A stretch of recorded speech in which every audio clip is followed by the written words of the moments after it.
Hey, what's going on, sports fans? TJay Jones here, and welcome to another edition of the State of the NFL podcast. And this is a special watch-along edition, Monday Night Football edition of the State of the NFL. We have the Denver Broncos, a little bit of home cooking. They're hosting the Cincinnati Bengals. Both teams have taken the field. Cincinnati right now has the ball. There was a wide receiver screen off the Jamar Chase, and it's read perfectly there by McMillan. And once again, thank you all for being here. Really do appreciate it. You have the Cincinnati Bengals 2-1, of course, dealing with the injury sustained by star quarterback Joe Burrow, who will be out for at least 3 months, dealing with a thumb injury. Also, there's an issue that's going on with the Denver Broncos. Of course, they've lost 2 games, man. I thought that they would have got off to a roaring start. But at the end of the day, they're trying to find their footing, both teams. All right. And we see Brown, the running back, gets a pass off by Jake Brown into Brown, but there's a flag on a play. There's a flag on a play. So once again, Joe Burrow out 3 months dealing with an injury. And Jake Browning is now the starting quarterback. Jake Browning has shown that he is capable of making plays. He's capable of going out there, putting up some big-time numbers. Now, last week, the game just was a game from hell. I mean, going up against the Minnesota Vikings, it was just absolutely embarrassing, the way that they played. So hopefully they're able to get themselves a little bit of a bounce back. And I apologize. I said that Joe Burrow is dealing with a hand injury, actually dealing with a toe injury. He had the hand injury a couple of years ago that cost him the season. So anyway, Jake Browning takes it himself on a sneak. That's going to be enough for the first down. So you see Zach Taylor on the sidelines trying to navigate life without his star quarterback, trying to get his offense going, trying to get his key players involved as well. We see Patrick Surtain. I'm pretty sure he is going to have the duty going up against Jamar Chase throughout the night. That should be an interesting matchup to see what both teams can do. All right, so here we go. Here's a handoff to Brown. Zach Brown tries to spin around. He gets past the line of scrimmage. He gets enough for a few yards there, and he's going to bring up second down. So Jake Browning, in his second start this season, trying to make it better than the first. Once again, Jake Browning has shown he was capable. He has put up some big-time numbers and also played pretty steady. Last week versus Minnesota, he had 140 yards, a touchdown, and 2 interceptions. All right, so here we go. Play action. Browning looking, going deep down the field to Jamar Chase, and is knocked away by Brandon Jones there. Brandon Jones with great coverage right there.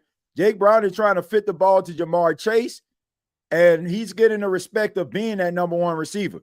As we can see, one-on-one, Patrick Surtain, but of course, you have the safety just roll over, and Jones is able to get that hand up there and just knock the ball away.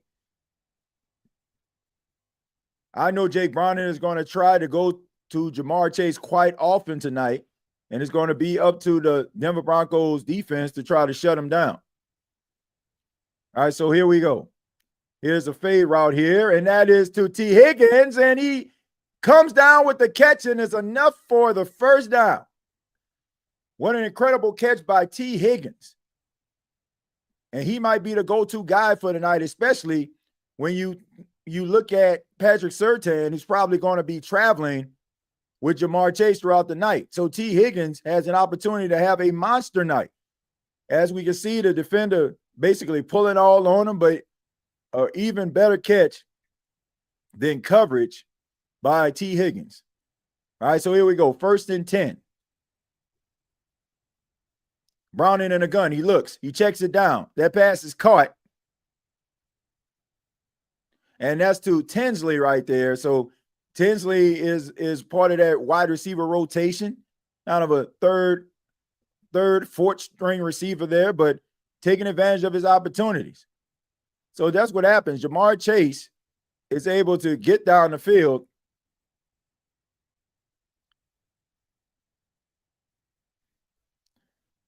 Jake Browning on a 2nd and 1. He's in the gun. Brown in the backfield alongside him. All right, so a delayed handoff here. They hand it off to Brown, and Brown gets up the field. He gets enough for the first down. So we take a look at, Chase Brown. If we take a look at Chase Brown, he has 42 carries for 93 yards and a touchdown for this season so far. So Chase Brown is the guy and has been the guy for the last couple of years.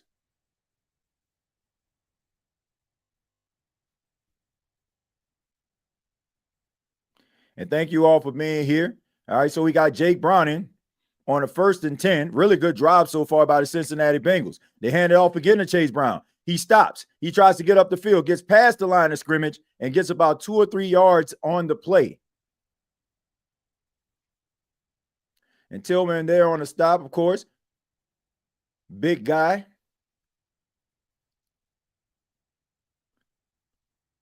So right now, really good drive so far by the Cincinnati Bengals. Staying ahead of the chains, being aggressive up the field. Jake Browning showing more poise than he has. And this is a great opportunity for Jake Browning, too. If he can make this thing interesting, man, who knows? He can probably end up being a starting quarterback on a team somewhere. And that pass is caught by T. Higgins, and he gets a few yards on the play. That's going to bring up 3rd down, 3rd and 2 to be exact.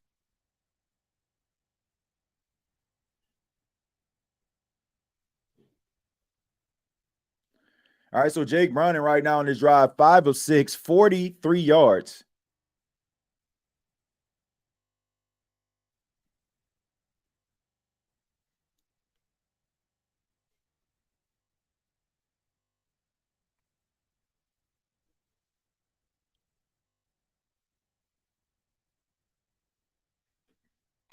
All right, so here we go. Jake Browning looking one-on-one with T. Higgins, and really good coverage right there. You got Riley Moss on the coverage there, so that's going to bring up 4th down. And are they going to bring out Evan McPherson for the field goal?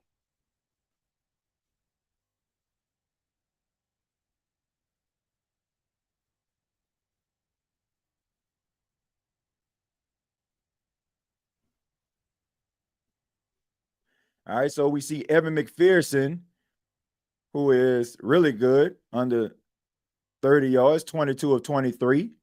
All right, so here we go. 26-yard field goal, pretty much a chip shot here. Snap, placement, kick on the way, and it is good. All right, so really good, solid start there for the Cincinnati Bengals. They were able to drive down the field. They didn't get 6 on the board, but they got the best case scenario in that situation, which is 3 points. And thank you all so much once again. This is the State of the NFL. My name is TJay Jones, and this is the live watch along for Monday Night Football. The Denver Broncos taking on the Cincinnati Bengals in Denver. And, of course, there's another Monday Night Football game on right now as we speak. You got the Jets and the Miami Dolphins that are playing right now, 2 AFC East rivals going at it. It's been a battle, but there's been a lot of miscues by the New York Jets in that game. A lot of fumbles. You had Breland Allen fumbled the ball twice almost. He fumbled at the goal line. You had Justin Fields who fumbled the football. So a lot of miscues by the New York Jets. And as of right now, the Miami Dolphins lead the New York Jets by a score of 10-0. All right. But thank you all for being here. I ask that you subscribe to the channel, The State of the NFL, where we talk about some of the hottest topics in all of football. And we go live during every primetime game, Monday night, Thursday night, and Sunday night football. Thank you to those that tuned in on last night as we saw the Green Bay Packers and the Dallas Cowboys play to a tie, 40-40. Really good, exciting game. Offense personified. Defense, they set back about 10 years. But all in all, it was a good game. And thank you to those that tuned in and made that show exciting and fun. All right, so here we go. It says, Vernell says, TJ, what up, brother? What's going on? Packers disappointed me. I thought Green Bay was going to whoop that ass. Yeah, I mean, I thought so too, especially the way that they came out, Vernell. I thought that they were going to, like, just go out there and just put boots to behind to the Dallas Cowboys, but credit to Dak Prescott, man. Dak Prescott wanted that football game, and he played like he wanted that football game. So, credit to them, man. The Dallas Cowboys going out there making things happen. And you didn't have your star wide receiver in CeeDee Lamb either. I heard Hill and Foster Monroe is practicing. Yeah, man, I heard that too, which is a good thing for the New Orleans Saints, having two guys that can be difference makers for their offense. Good. Lord knows they need it. So really good news if you're a New Orleans Saints fan. I can't seem to be able to watch the game right now, so trying to listen in, having some issues with the game stream tonight. Well, you can. I don't know if you're watching on television, but you can watch it on ABC. I mean, it's a nationally televised game. So if you're having issues, I don't know if you're at home or not, but you can watch it on ABC. And usually those games are free on the ESPN app. So especially like when they're the national games like this on regular television. All right, so here we go. Here's a return. And he gets almost to the 30-yard line. I say about the 28. So about 28, 29 yards. He got to about the 29-yard line.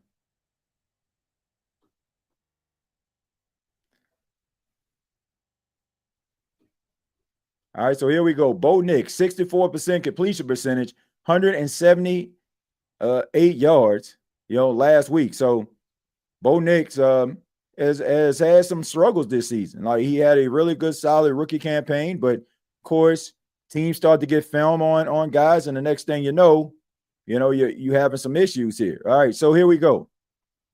All right, here's the handoff to J.K. Dobbins, and he tries to go forward. He gets a few yards on the play, but they're saying that he fumbled the football. But of course, it seems like the referees aren't buying it. So let's see what that's all about. They're saying he fumbled the football, but the referees paid it absolutely no mind. We take a look at J.K. Dobbins and R.J. Harvey.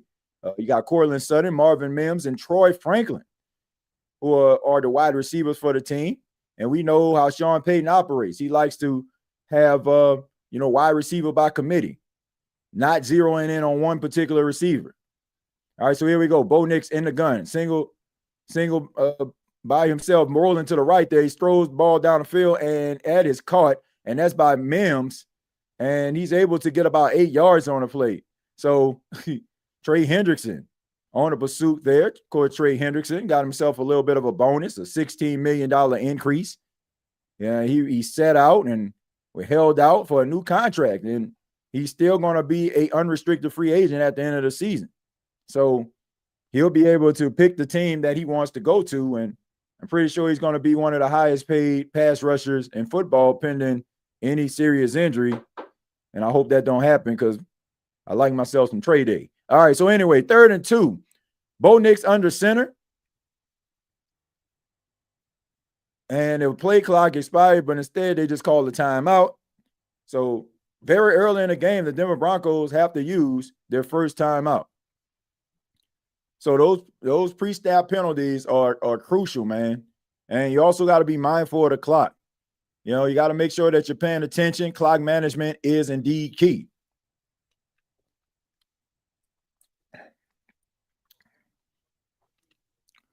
Thanks, TJ, for providing this service. I appreciate it, my brother. No problem, Candy, man. I enjoy doing this, man. I enjoy watching the game and also broadcasting and live streaming it too. So here we go. Here is the 3rd and 2 for the Denver Broncos. All right, so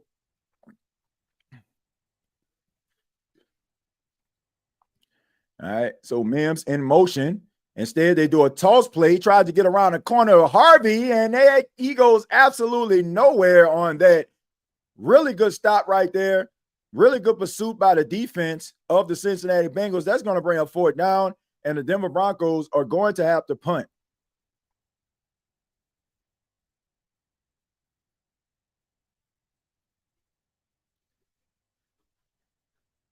I don't know if I really like that play or not. I mean, you probably had a better chance giving the ball to Mims, tried to give it to R.J. Harvey, and a really good pursuit by the defense of the Cincinnati Bengals. So the Denver Broncos have decided to punt,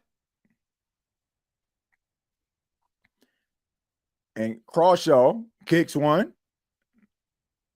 And that one's going to go into the end zone. So it's going to set up a touchback, and they're going to get the ball, but there's a flag on the play. Let's see what this flag is all about.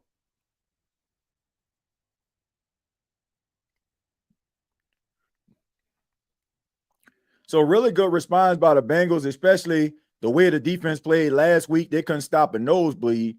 So, that got to help the confidence.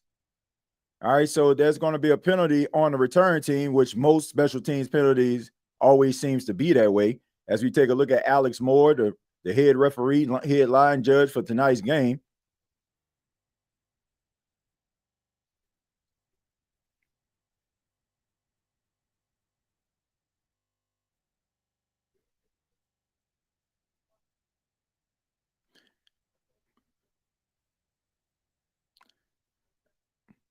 All right, so you got yourself a holding penalty on Taj Brooks on that play. So Taj Brooks has the Bengals going backwards to start this drive. So a booming punt, ending in a touchback, and now you got yourself a holding penalty. So that's going to push you back, and you're going to be almost half the distance to the goal there.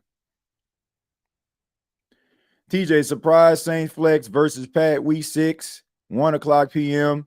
game, move Bucks game, 4:25. No, I'm not surprised at all. Like nobody, like you know me, man. Like, man, nobody wants to see the Saints right now. Shoot, I barely want to watch them the way they be playing sometimes.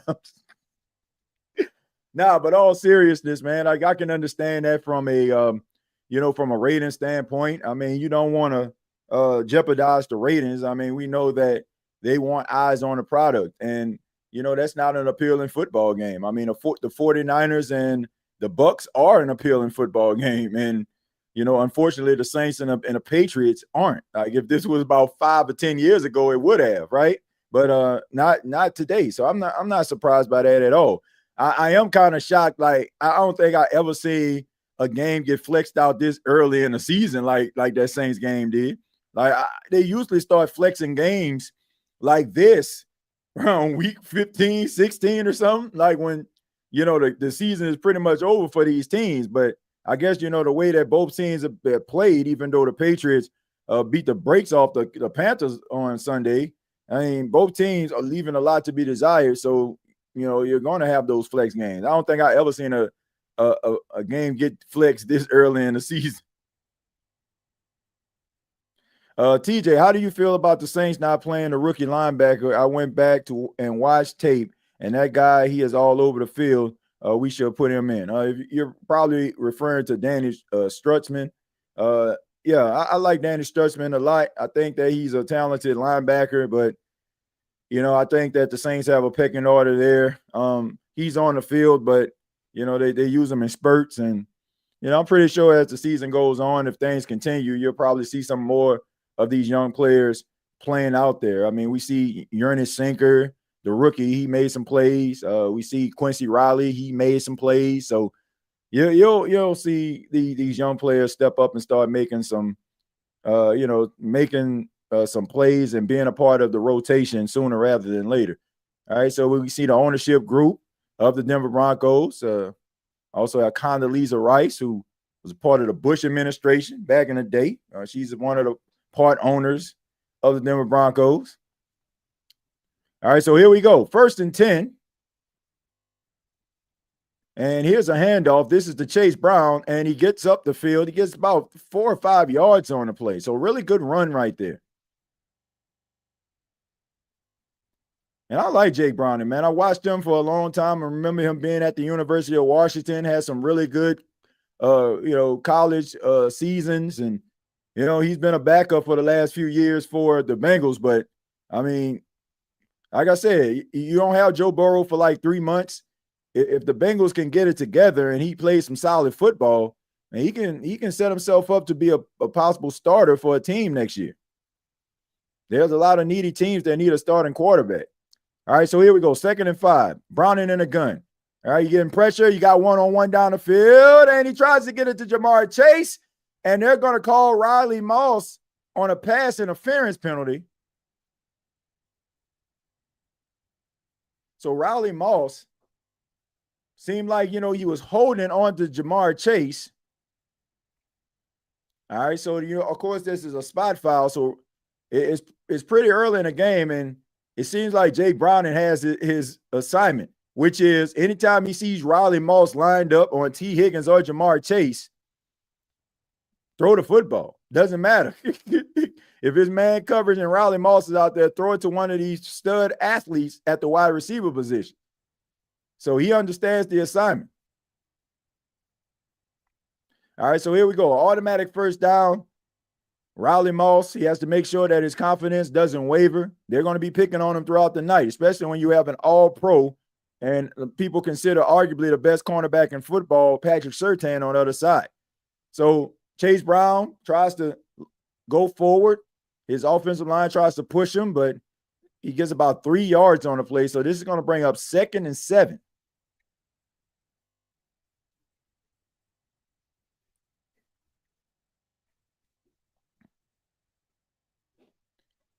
All right, so we take a look at the Bengals, 147 rush yards, fewest by a team with a winning record since 1933.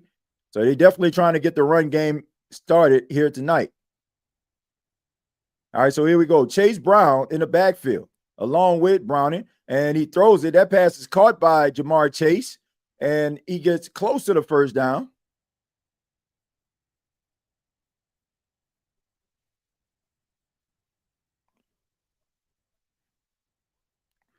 All right, so we take a look at this play. You put Jamar Chase on the inside, and he's going to win that battle against a linebacker every single time. So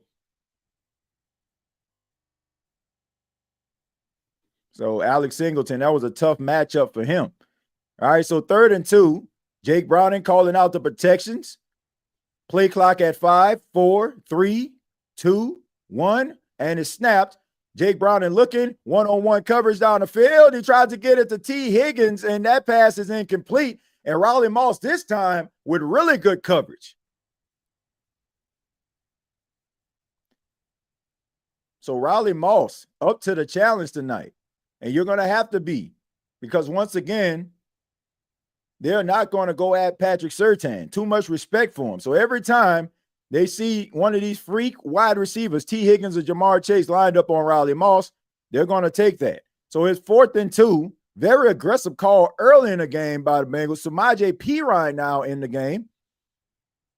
On a 4th and 2, he goes in motion. You got a step, and that is going to be offsides.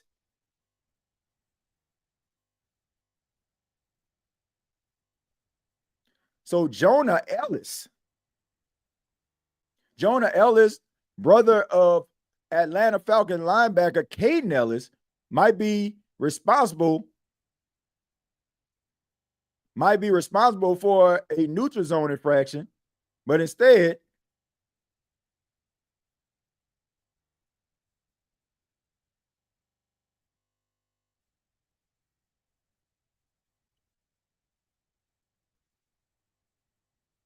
yeah, I don't agree with that, man. I don't agree with that at all. They called it on the center, but it was pretty obvious that Jonah Ellis jumped off sides on the play. And I mean, I don't know. Anyway, that was not a good call, ladies and gentlemen. I have to agree with Zach Taylor.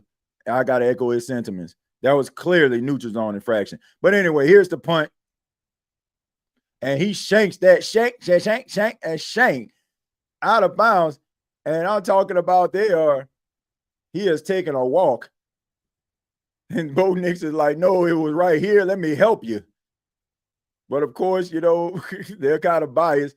And he's still walking, man. I mean, that was absolute shank. I don't know what the heck was going on. It came off the side of his foot. So Karras is responsible for the false start, which is very controversial, but I digress.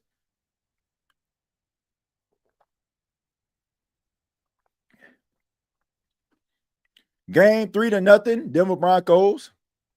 Cincinnati Bengals 3-0 in this game. So the Denver Broncos get an opportunity to get the ball back after a shank punt.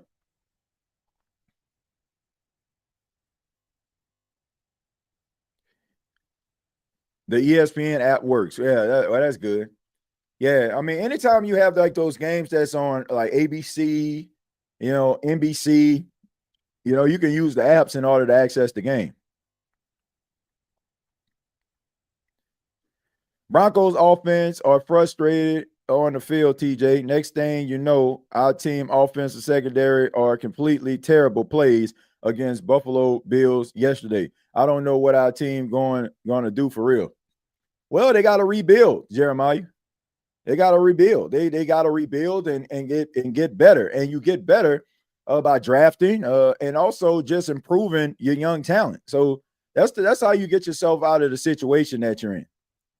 That's how you get yourself out of the situation. I don't think they should replace him with Pete Warner. All I see is a tackling machine, and him. But our rookie, he could do it all. He can run down the sidelines. He can get to the quarterback, down and cover. TJ. Yeah, but I think what they're trying to do is they trying to like develop these guys, and if you got some starting caliber players on your football team, and that they're making plays and they're being where you need them to be. I mean, there's no need for you to like try to rush the process of the young rookie. And Sturchman is a guy that has a lot of talent, a lot of upside. But like I said, you'll see him eventually. But right now they're happy with Demario Davis and they're happy with Pete Warner. All right, so here we go.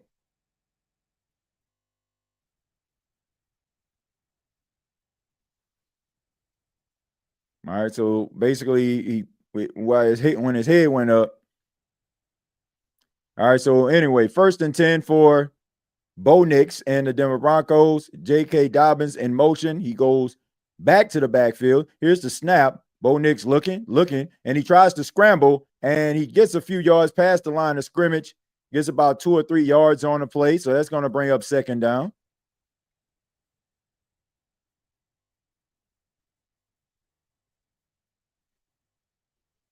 All right, so they're saying that the head snap of Karras is the reason why they decided to call it on him instead of Jonah Ellis. All right, so anyway.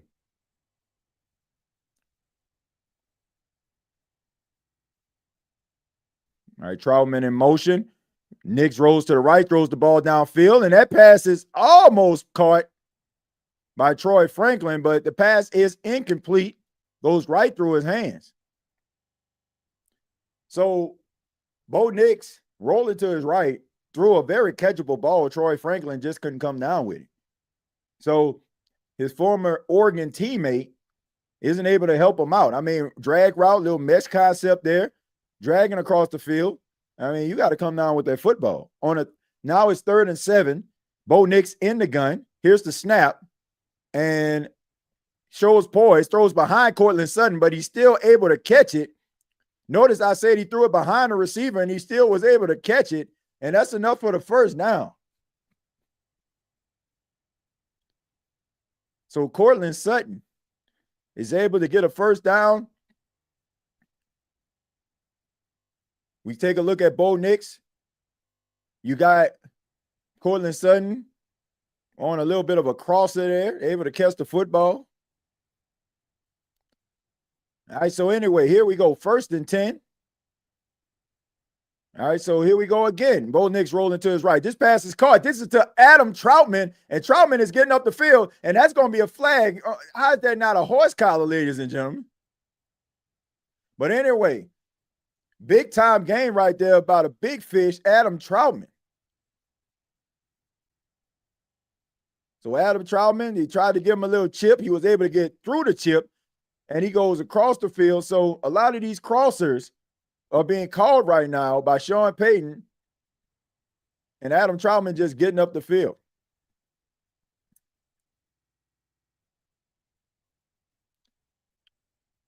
All right, so here we go. Here's the handoff. This is the R.J. Harvey. He's patient. He gets around the corner, and he almost breaks free, and he only had one guy to beat, and if that guy didn't tackle him, he probably would have scored a touchdown. So R.J. Harvey, very talented guy, 5'8", 208 pounds, out of Central Florida.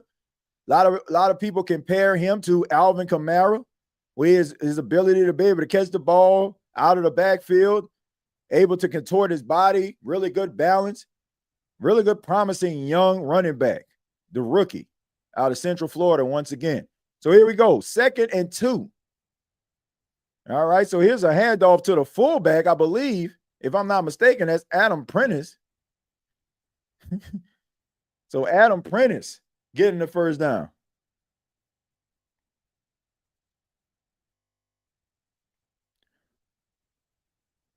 So it's kind of funny, you know, being a New Orleans Saints fan and watching the Denver Broncos run a Sean Payton offense, something that Saints fans have seen for over 15 years.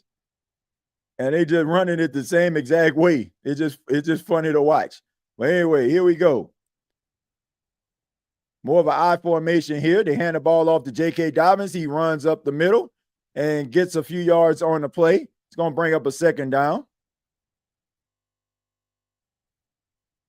So really good drive right here from the Denver Broncos. As the clock continues to tick, we're under a minute to go in the first quarter.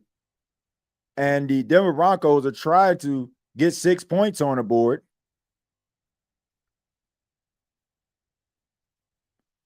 All right, so here we go, 2nd and 5 for the Denver Broncos. Little bit of confusion right here.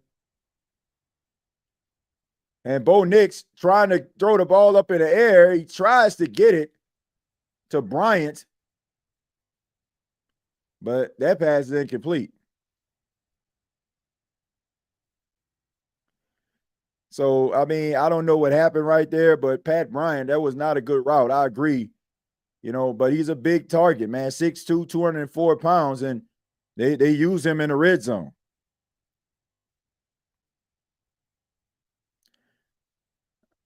All right, so here we go. Here's 3rd and 5. R.J. Harvey in motion. And here's the snap. Nix looking. He tries to run. He's going to take it himself, and he's in the end zone for the touchdown. Bo Nix. Bo Nix on the scramble is able to catch the defense with their back turn, and he's able to get into the end zone untouched for a 6-yard rushing touchdown. So really good drive right there. They were able to drive down the field. I believe it started like on the 24 to 25-yard line, and they're able to just march the ball down the field. So really good response right there by the Denver Broncos.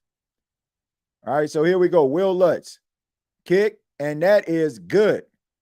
So the Denver Broncos got 7 on the board as we are in the final seconds of the first quarter. So really good drive right there once again by the Denver Broncos. Hey, TJ, you think Bo Nix is a Drew Brees clone? There are some similarities. I gotta say there are some similarities, but I don't think so. I think he a little bit more mobile than Drew Brees was. But Drew Brees was capable of running, especially early in his career. But Bo Nix a little bit more, of a scrambler than Drew was. But yeah, there are some similarities when it comes to throwing the football. But yeah, I mean, not. It's not like alarmingly like obvious. It is, it's some traits that he possesses. It's like it's not to a point where it's like, man, he's just like Drew Brees. But there's some similarities.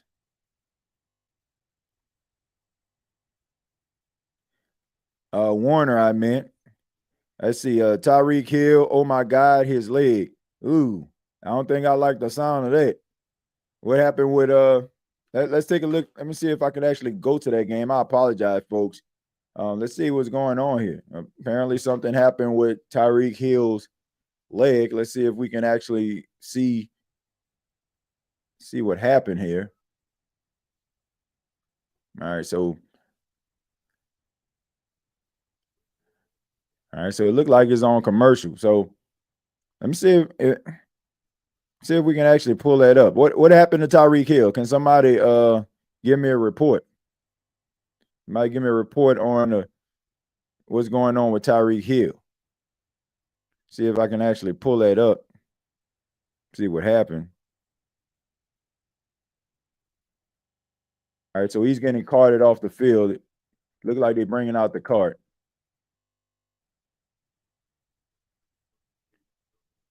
All right, so let's see what this is. Ooh, oh my goodness.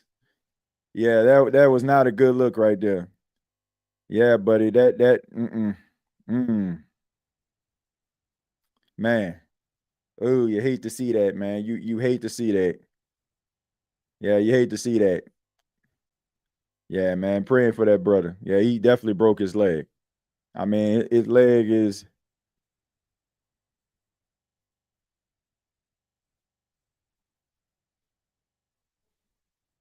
Yeah, man, that's tough. And he was having a good night too, man. He was having a good night. I mean, six catches for 67 yards.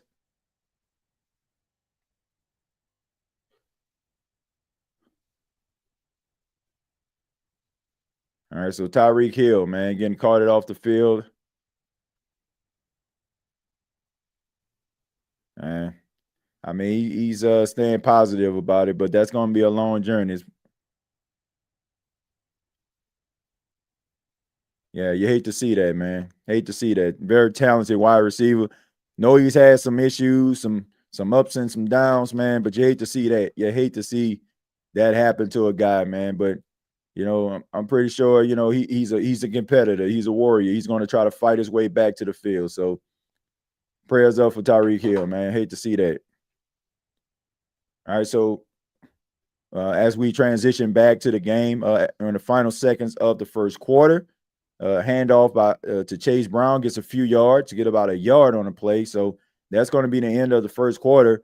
The Denver Broncos 7, Cincinnati the number 3. 7-3, ladies and gentlemen, here on the State of the NFL podcast. My name is TJay Jones. This is the Watchalong, which we do every single primetime game, Monday night, Thursday night, Sunday night. You can enjoy it right here. Yo, TJ, I'm back. Already looking forward to the 2026 NFL draft. Hey, man, as of right now, the New Orleans Saints have the number 1 pick in the draft. I mean, until the Jets lose tonight, and then, the Jets go to the number 1 spot, and then the Saints go to number 2. I don't like hearing about players getting hurt. Yeah, I was going to pull that up for those that didn't see it, but, that was too gruesome right there. I don't even want to put that up. TJ calling 2 night games in a row. I've died and gone to football heaven.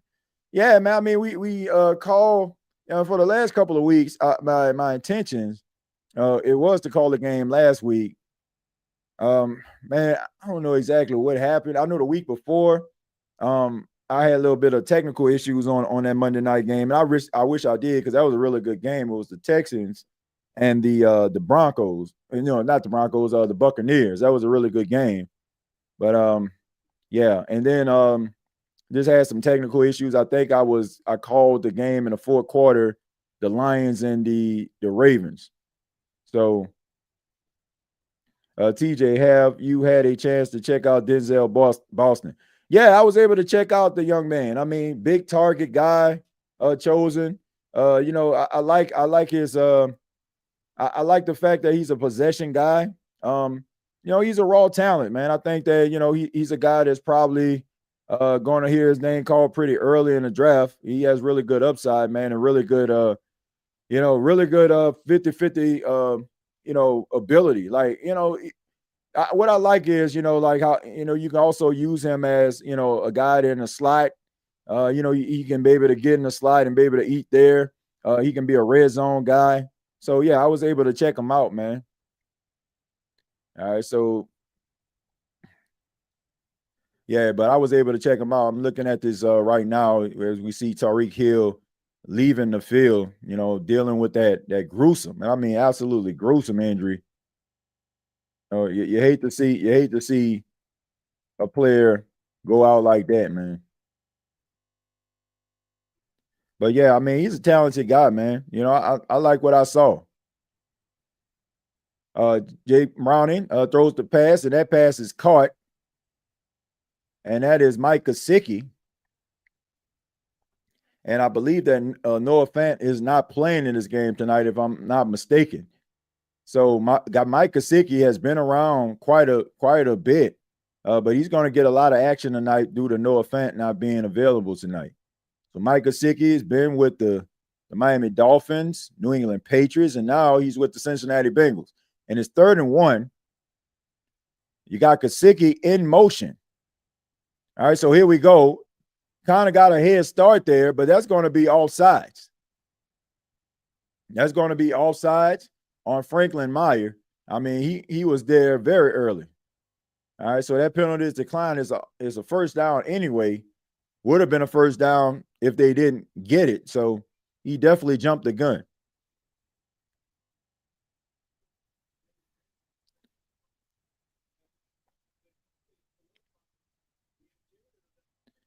Who he drafting? If the New Orleans Saints get the first pick in the draft, they're going to draft a quarterback. Whoever the best quarterback is, they're going to draft. 1st and 10. Jake Browning in the gun. Here's the snap. Looking, throws the ball deep down the field, and that pass is caught by T. Higgins. He's saying that he pushed him out of bounds, but there is a flag on the play. So an illegal formation penalty. So regardless, he didn't catch the ball, and it's an illegal formation. So doesn't matter anyway. Really good effort right there by T. Higgins. Jake Browning giving him a ball that he can catch, but really good coverage by Riley Moss. So Samaje Perine picking up that blitz right there. And I don't know, man. It looked like that should have been a catch, but hey, it looked like he got 2 feet in bounds. They are picking on Riley Moss tonight. And now another flag, and this is going to be a false start. So the Cincinnati Bengals are moving backwards. So this has been a disastrous drive by the Cincinnati Bengals. So Dylan Fairchild with the false start, offensive lineman there, victim of a false start. Guilty, as I say, guilty, not the victim. He's guilty of a false start. Dylan Fairchild. All right, so here we go. 1st and 20 for the Cincinnati Bengals. Here's the snap. Jake Brown, a delayed handoff to Chase Brown. Chase Brown trying to get up the field. He gets a few yards, does the best he can, but the cavalry is there to bring him down. So this is going to bring up 2nd down for the Cincinnati Bengals. So anyway, see a rollout here. Tua Tagovailoa throws a pass. That pass is caught to Darren Waller, who has his 2nd touchdown of the night. This is his first game back in the National Football League, and he comes back and scores 2 touchdowns in the red zone. So you got to be excited about Darren Waller. Decided to call it quits. I mean, his struggles, was well documented. He was able to get over some of the things that he was dealing with personally, get himself in a really good space, and now he's back in the National Football League again, and he has 2 touchdowns on the night. I mean, amazing things happen when you got yourself a red zone threat that can catch the ball in the red zone, when you got yourself a big target.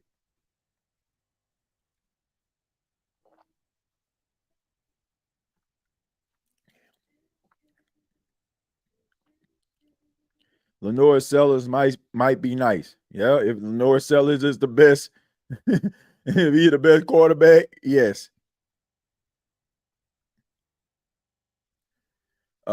You remember that song, right, TJ? What song? What song do I remember? Let's see. You remember that song by Zayn in the 90s? Hey, TJ, keep playing that song. Oh, yeah, I remember that song. Yeah, hey, yeah, I remember. Now, I'm trying to remember the song you're talking about. Let me see if I can pull that up. Of course, I can't play it for copyright reasons, but I want to make sure that. Are you talking about, hey, Mr. DJ? I kind of figured that's what you was talking about. Hey DJ, you playing that song all night? Yeah.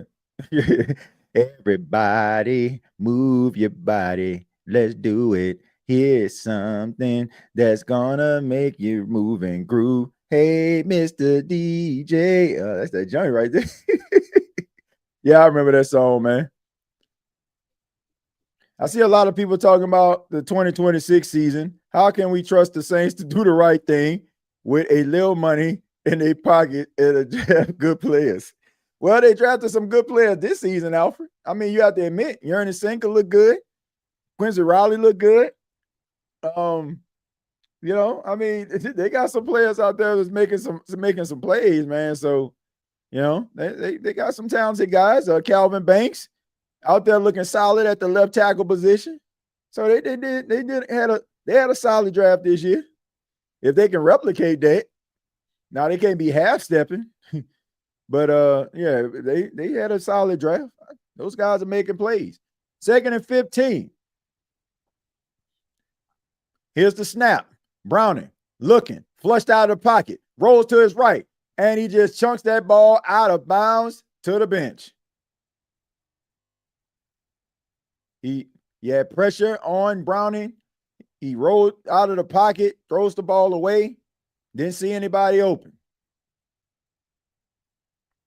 All right, so here we go. This is going to bring up 3rd and 15 as we take a look at Vance Joseph, former head coach.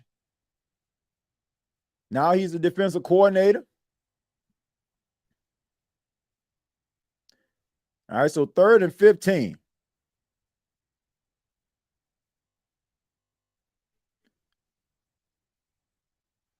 All right, so Jake Browning. And what's going on here? Did they call a timeout? No, they did not. So it's delay a game. So once again, the disastrous drive continues. Penalties have been a name of this drive throughout the entire time. And now you got a lot of momentum shifting away of the Denver Broncos. You're on the road. If you're Cincinnati, you're on the road.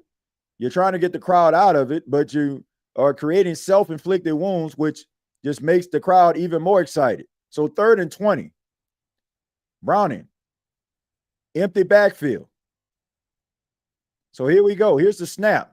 And they're coming. He checks it down to Jamar Chase. Jamar Chase tries to get around the corner, stiff arms a man, but really good valiant effort right there, but he does not have enough for the first down. And that's going to bring up 4th down, and on comes the punt team.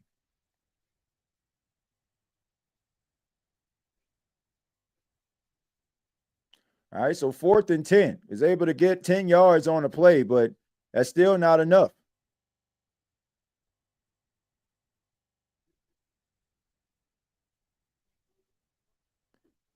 All right, so Ryan Rico has got to have a better showing.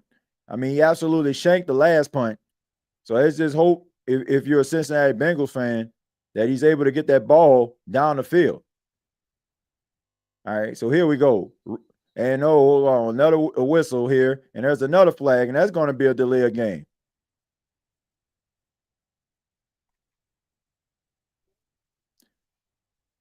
I mean, just undisciplined play right now by the Cincinnati Bengals. And Zach Taylor is shaking his head because he understands that his team right now are playing very undisciplined in this game.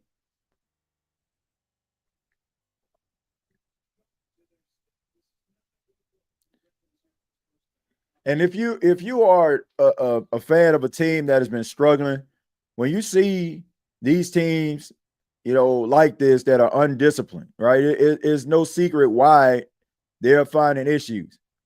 And that's a better punt there. And that ball is going to bounce into the back of the end zone. So punting has not been really good by either team right now.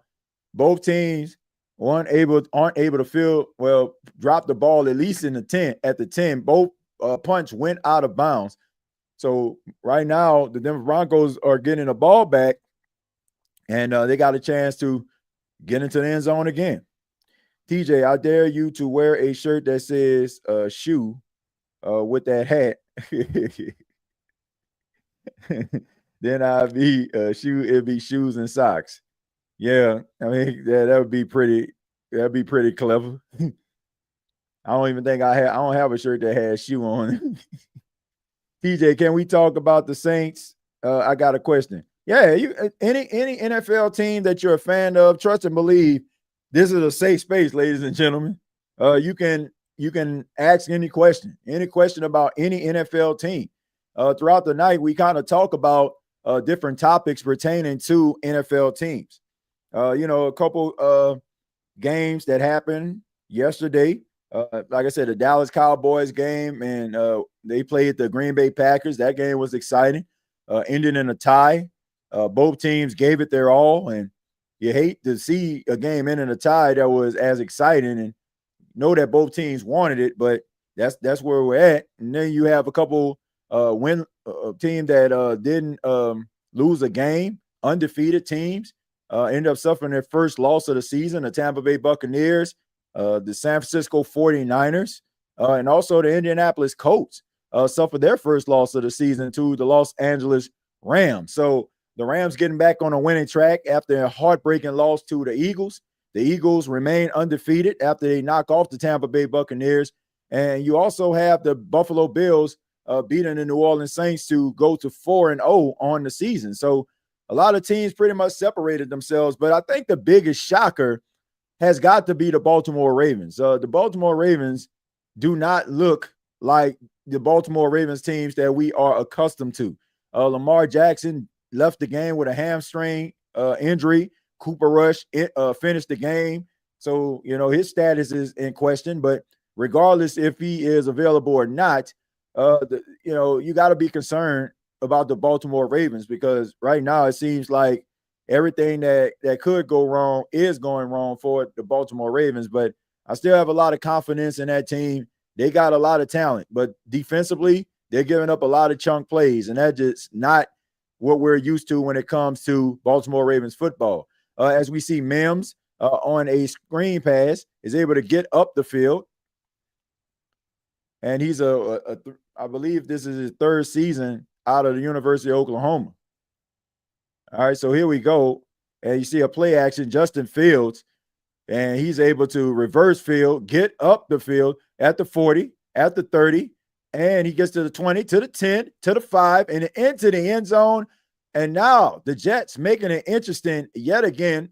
They're down 7 in the third quarter. Bo Nix rolling to his right. He throws the ball. That pass is caught by Adam Troutman, and it's saying that he did not get the second foot inbounds, so that pass is incomplete. That's going to bring up second down. So Adam Troutman, Adam Troutman was not aware of where he was on the field, wasn't able to drag that second foot. So it's 2nd and 10. That's what happens sometimes when you throw the ball on a first down.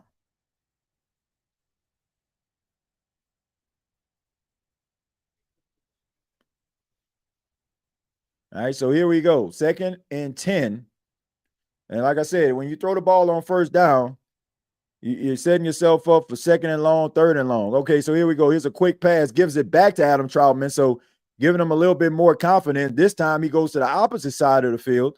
So he tried to hook up with Troutman on the right. This time he moved to the left, and they go right back to him. So wait for your quarterback to still keep you in good favor. Goes right back to him. And we also take a look at Evan Ingram, who is in his first season with the Broncos and has traveled, been with the Giants, got drafted by the Giants out of Ole Miss, and also played for the Jacksonville Jaguars, got himself a big contract, and now he's trying to establish his career in Denver. 3rd and 4. Bo Nix in the gun. They're bringing pressure. Quick pass. That pass is caught by Cortland Sutton. He jumps back, gets around the corner, and he gets out of bounds. But there is a flag on the play. Let's see what this flag is all about. All right, so offsides on Cincinnati, so they're going to go ahead and decline that penalty. So a lot of penalties tonight from the Cincinnati Bengals. Self-inflicted wounds continue for the Cincinnati Bengals. And if you're going to play undisciplined like this, then guess what? You're going to lose more football games than you win. All right, so the Denver Broncos on the move, 1st and 10. Ball at the 48-yard line. All right, so here we go. Bo Nix looking, got plenty of time, able to try to get the ball down the field, RJ Harvey, but just sails right over his head. So a little bit too much mustard on that hot dog for Bo Nix. If he would have just brought it down just a tad bit, it would have been a completed pass. So, here we go. A quarterback missing a wide open receiver, letting the ball sail over his head. I mean, who would have thought? But anyway, here's a cat off his fingertips, a little bit behind him. All right, so Bo Nix is like, man, what is going on? So here's the handoff to RJ Harvey. RJ Harvey gets up the field, and that's going to bring up a third down. So another third down for the Denver Broncos. They're trying to convert on a 3rd and 4, and we're seeing a heavy dose of RJ Harvey.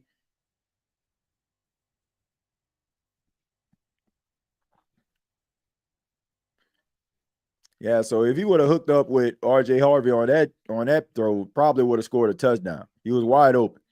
All right, so 3rd and 4 for the Denver Broncos. 9 minutes and some change remaining in the second quarter. Here's the snap, Bo Nix, and he steps up. He throws it. That pass is caught by Courtland Sutton. Courtland Sutton makes some money miss, and he spins, and he gets to about the 20-yard line. So some really big-time catches by Courtland Sutton, and also able to make a defender miss and able to get that yak. And there's a player down on the field. Looked like a injured Bengal.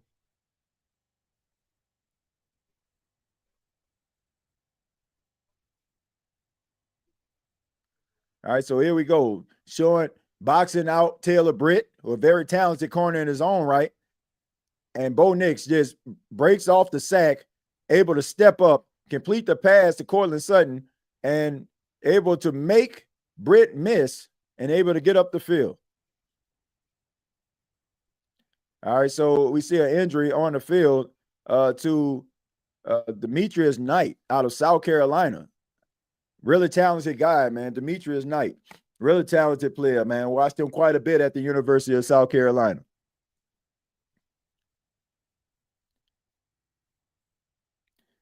Yeah, Tyreek hurt too. Yeah, I mean, yeah, that was a nasty injury. The way his leg looked, man. Yeah, that's nasty, bruh. TJ, you think the Chargers are a contender? Yeah, absolutely. I think they're a contender. I mean, a little setback against the Giants, but I mean, you don't beat the Kansas City Chiefs. Man, who else did they beat? I mean, they beat let me see who they beat. I mean, they beat some talented football team. They just lost to the Giants. I want to make sure because I can remember them like they beat some talented football team, like they just beating those scrubs now. Okay, so they beat the Broncos as well as the Raiders and the Chiefs. All right, so Marvin Mims into the end zone for the touchdown. While I'm up here looking at Chargers schedule, Marvin Mims able to get a 16-yard rushing touchdown. And now the Denver Broncos are in their bag, ladies and gentlemen. So Marvin Mims able to get into the end zone. The second round pick, able to go on the end around. You see a really good block right there from Pat Bryant. He's able to spring him loose.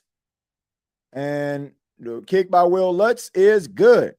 So the 14-3 lead for the Denver Broncos. So right now, the Cincinnati Bengals are going to have to find a way to respond.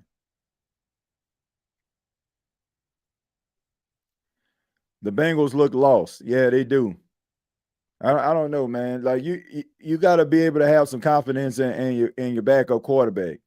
And the body language on the sidelines look like a team that don't believe that this guy's capable, but I think he is.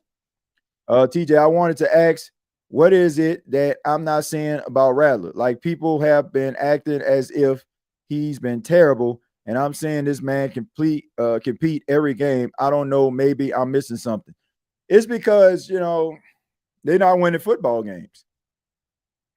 I mean, that's plain and simple. It's just the fact they're not winning football games. And when you're not winning football games, it doesn't matter how hard your you're trying. Doesn't matter how much you hustling.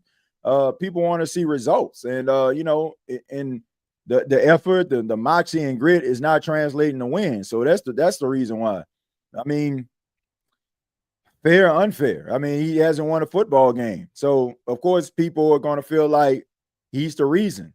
But I stand by my statement. I think that Saints fans are just accustomed and have been accustomed to over the last almost 2 decades, solid quarterback play. And they're not used to seeing a quarterback struggle. They're just not. So they're going to nitpick and basically try to amplify every mistake that he makes. But that's what happens when you have a young quarterback. You're going to have a quarterback that miss throws. You're going to have quarterback that misreads. You're going to have a quarterback that don't see a wide open receiver at times. I mean, it's just the truth. And people are talking about the man getting benched, but if you bench him, you're going to bench him for a guy that's probably going to not be able to possess something that maybe Tyler Shuck can give you. So I don't know, but at the end of the day, I think I'm kind of tired of having this conversation, nitpicking and dissecting every play and every throw and every decision that Tyler Shuck makes or Spencer Rattler makes. Like I'm over it.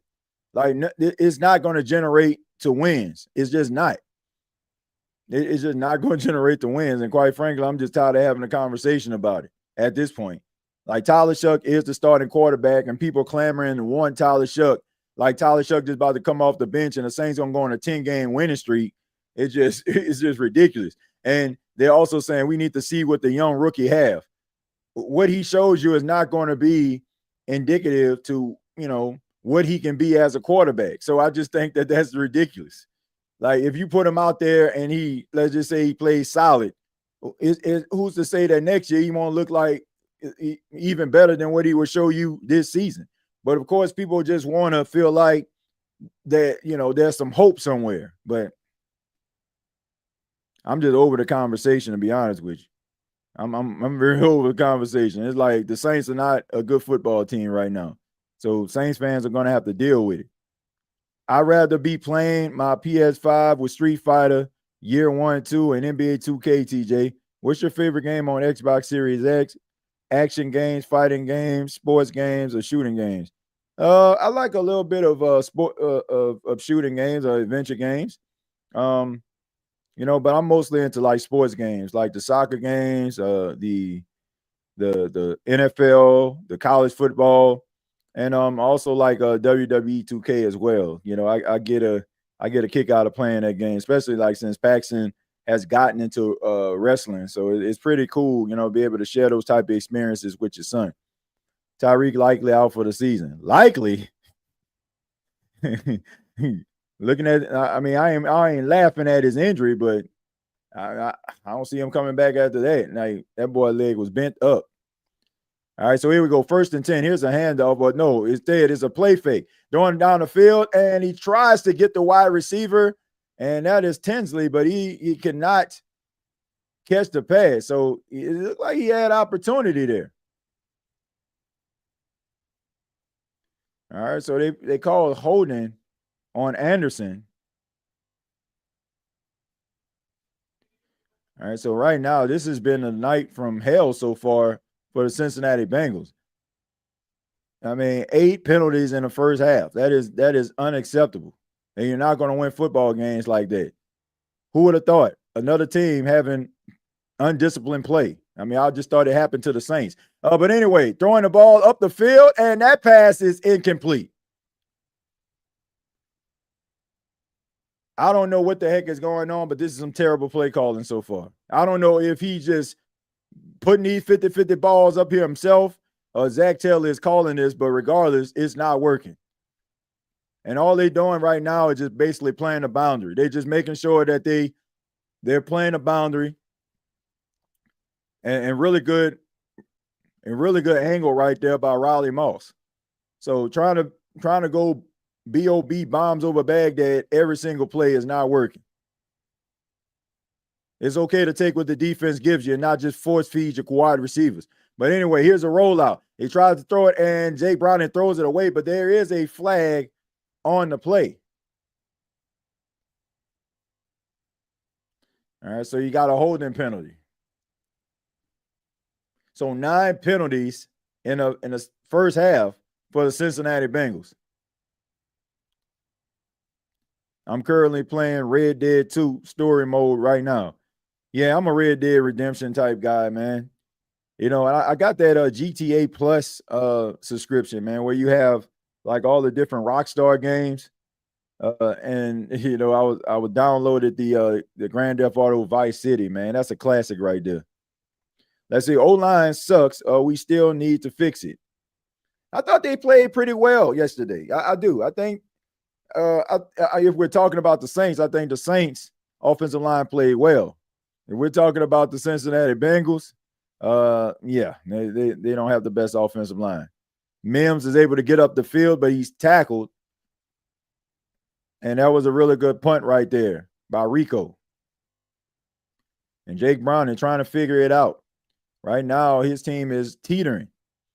And like I said, I have not liked the play calling of the Cincinnati Bengals throughout the night. I mean, it's a lot of throwing the ball to the sidelines, 50-50 ball style. Like, how about running the football?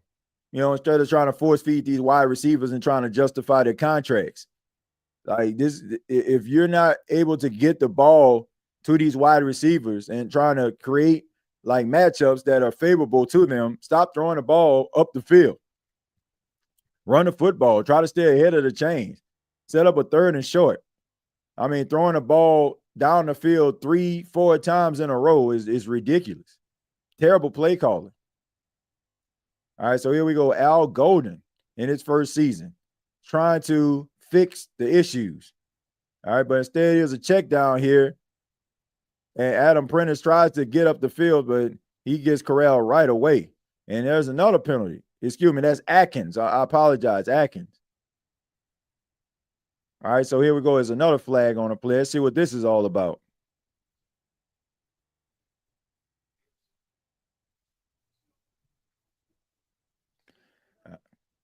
All right, so eligible player downfield on the offense, and that's declined.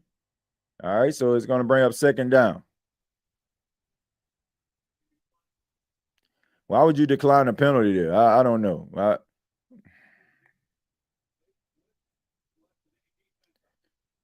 I don't know, man. I mean, the way your defense playing, you might wanted to take that penalty, but I guess it was a 2-yard loss, so they decided to decline the penalty. But here we go. 2nd and 12 for the Denver Broncos, and they hand it off on the toss play to R.J. Harvey. He gets around the corner, and he gets rocked. He gets absolutely rocked, man, right there. And that's Logan Wilson with a big-time tackle right there. And there's another flag on the play.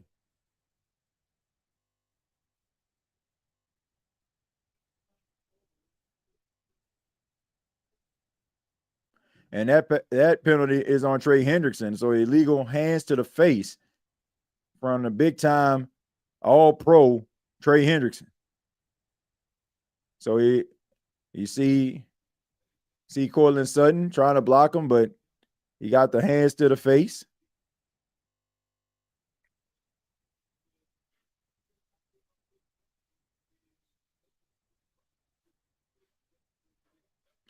All right, so Trey Hendrickson called for hands to the face. Man, they got former New Orleans Saints players just all over this field right now. But anyway, 1st and 10. All right, so here we go. Here's the handoff. This is the J.K. Dobbins. He finds a hole, makes somebody miss, and gets really close to the 1st down. So Dobbins is absolutely incredible on that run. I mean, it seemed like nothing was there, but he showed patience, Le'Veon Bell type patience here, and he's able to find a little crease, and he just gets right through there, and he's able to spin around off battle and gets a few more yards. So J.K. Dobbins only 3 rushes for 17 yards tonight, but taking advantage of those opportunities. We know sometimes Sean Payton can get away from running the football, you know, especially when you got a lead. He likes to throw that thing, but instead he gives it back to Dobbins. Dobbins gets up the field, bounces off his own man, and gets a 1st down and a whole lot more. So right now, the offensive line of the Denver Broncos are creating lanes for these running backs to run through, and J.K. Dobbins is warming up. So classic I formation there. You got the lead fullback. Instead, J.K. Dobbins decides to cut to the right.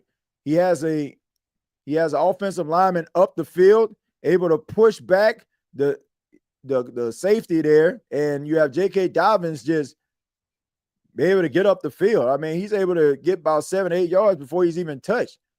All right, so here we go. In motion. They hand it off again to Dobbins. Open crease to the 30. And he gets up the field, still running, still fighting. And hold the phone. There's a flag on the play. And it's coming back. It's coming back, ladies and gentlemen. Hope you got the receipt. Really good run right there. Seemed like Sean Payton was starting to feel himself calling these run plays. And just like that, Wittenberg is guilty of a holding penalty. Let's see what's going on here. All right, so we see him. All right, so he's holding him up. All right, so anyway.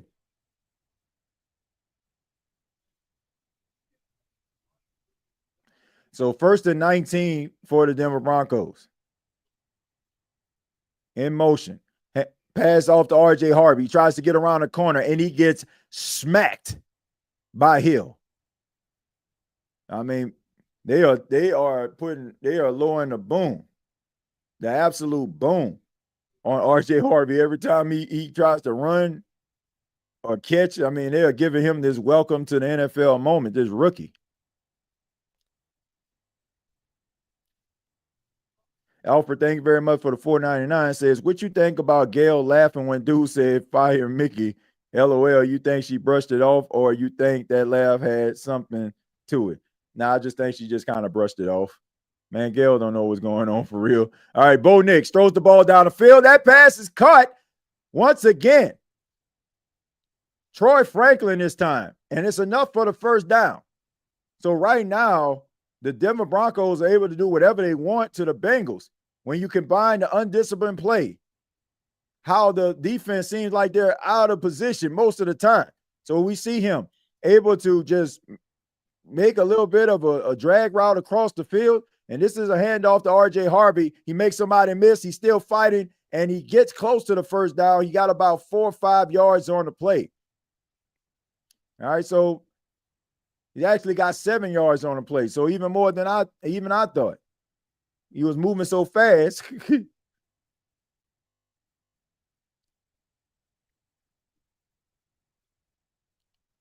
All right, so here we go. 2nd and 3. A little bit of tempo here.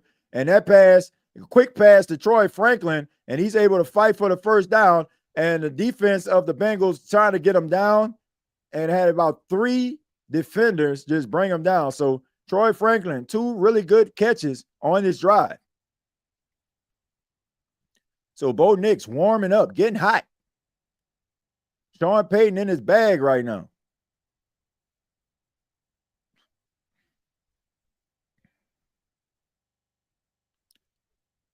So 1st and 10. All right, so here we go. Play action.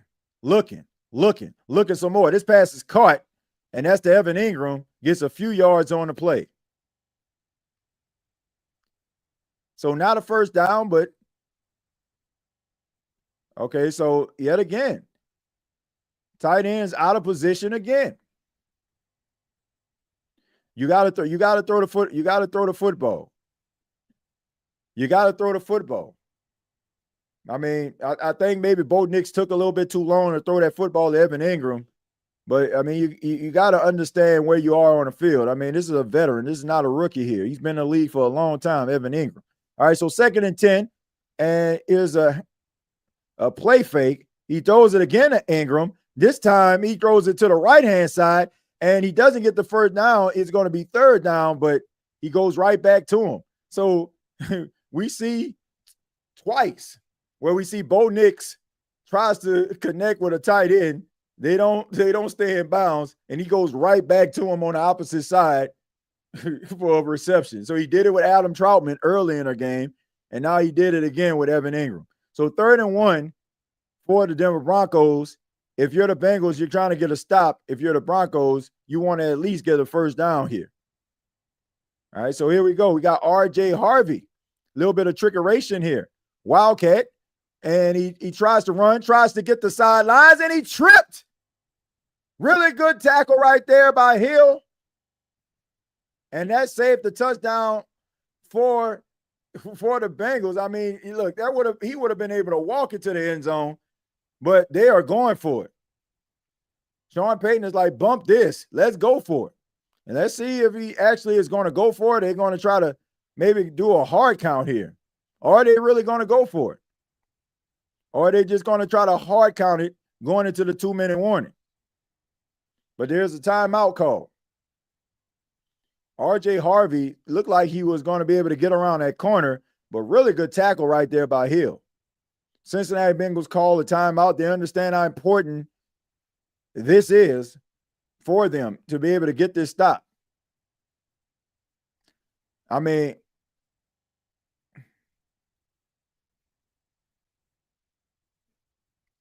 really good tackle right there by Hill. I mean, if he would have been able to get around that corner, that would have been a touchdown. And he's able to just reach out and just grab his legs and bring him to the ground. So really good sound tackle right there by Jax Hill. All right. I mean, he beats – I mean, he almost gets stonewalled by an offensive lineman, able to bounce off of that and be able to get to the outside to get the shoelace of R.J. Harvey. And it's 4th and 1, and the Denver Broncos are going to go for it. But once again, they do not have to score to get a first down. They can actually get a first down on this drive. Bo Nix rolling. He throws that pass and intercepted. And Demetrius Knight, who was just on the ground shaking up, able to come away with an interception. And Bo Nix turning the ball over in the red zone, which is a cardinal sin. You have to wonder, maybe if Bo Nix could have ran for that. But that was a very athletic play. Very athletic play, but the phone. I don't know if that's a catch. But regardless, it is turnover on downs. It is a turnover on down. So they still were able to get the ball back. Instead of getting it at maybe the 20-yard line, they're going to be getting it at about the 3. But really good effort right there by Demetrius Knight. I kind of feel like I'm watching the Sean Payton Saints. Yeah, because you are. It's pretty much the same offense. No motion, right? Classic I formation. Nix could have just ran. I didn't understand why he didn't run it. He definitely could have ran it. A number one receiver is someone who you throw it to provide a spark for the offense, or someone who is reliable, late game, motivated, was arguing about 1,000 yards a season like that helped us. Yeah, man, look, I respect people's opinion to say things, but, I also feel like just because you had 1,000 yards as a receiver don't mean you're a number one. I know that may sound crazy, but Brandon Cooks had multiple 1,000-yard seasons with the Saints. He wasn't the number one. Lance Morris had 1,000-yard season, not multiple, but I don't think just because you have 1,000-yard seasons don't mean that just means that you're a certified number one in the NFL. I mean, I just think that the number one receiver is a mind frame. I think that it's way beyond just getting a bunch of targets in a game. I think it's about being reliable. I think it's about having a dog mentality. I think it's having a level of selfishness when it comes to the receptions. Like, you need all that. I always say, like, I think that Chris Olave is a very talented receiver, but I just think that he's number one when it comes to the depth chart. Like, I think if anybody comes in that can catch a pass, that has like a alpha male type mentality, they're going to jump him. Because it's beyond just him being, just catching a bunch of passes. Darren Rizzi definitely missed on special teams. You think that stuff don't matter, but the special teams group is showing it. Yes, and not just with the Saints shows. I mean, the special teams has been awful across the board. Especially, I don't know if teams not practicing it no more or what, but you're seeing a lot of block kicks. You're seeing a lot of big plays given up. All right, so here we go. Here's a run, and that's by Chase Brown, and that's going to bring up second down. So right now, the Cincinnati Bengals are in their 2-minute drill. They got to use a little bit of tempo here. They got to be able to try to get this ball down the field, and they got to stop just throwing these fade routes to the right and the left sideline. So here we go. Browning, looking, scrambling, roll to his right, trying to get around the corner, and he gets past the line of scrimmage, but that about it. Third down. That's about it. All he got was a few yards on the play.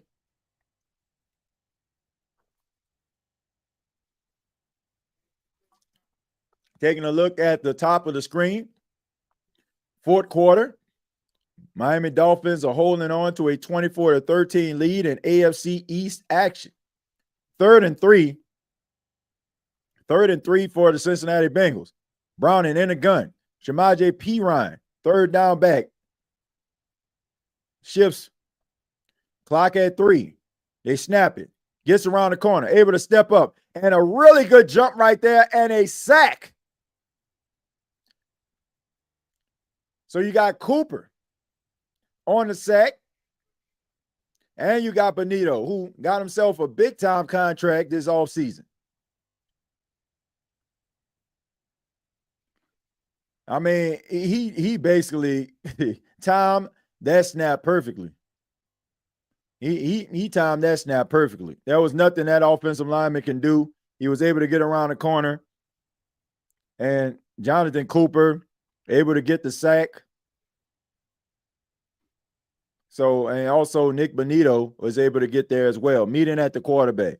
Doesn't get any better than that.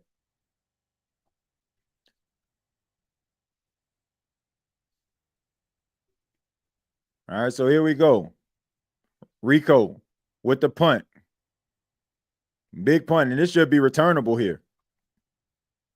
All right, he feels it, and here we go. He gets around the corner, and he gets to about the 20-yard line. So really good special teams coverage right there.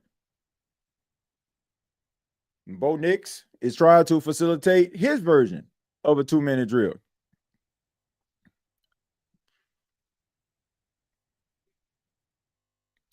TJay, who's the best NFL owner in your opinion? The best NFL owner.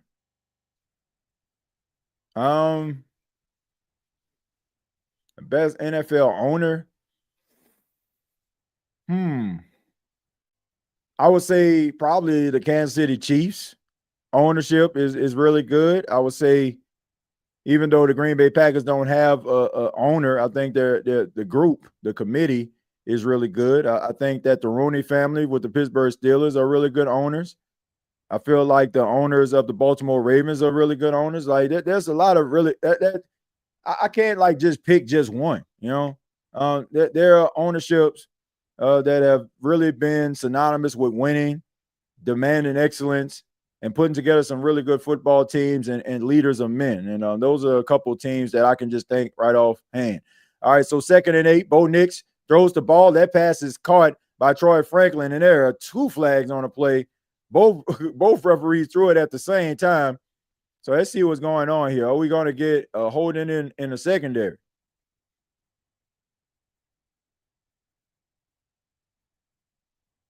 All right, so yeah, I mean, you obviously seen 2 referees just throw the flag at the same time. But yeah, I can't pick. Vikings ownership is good. Yeah, I agree. Yeah, Vikings have good ownership as well. But yeah, I mean, I can't really decide just one owner. Like there's a lot of really good owners in the league. 1st and 10, Bo Nix in a gun, snaps, pass is caught. Oh, no, excuse me, hold the phone. Evan Ingram dropped the ball. So that's going to bring up 2nd down. So he had an opportunity to corral that catch. Wasn't going to be a 1st down, but would have been a few yards on the play. So Evan Ingram, 36 career drops, has been a part of his game, you know, since he's been in the league. You know, he's a talented guy, but sometimes he drops the football at inopportune times.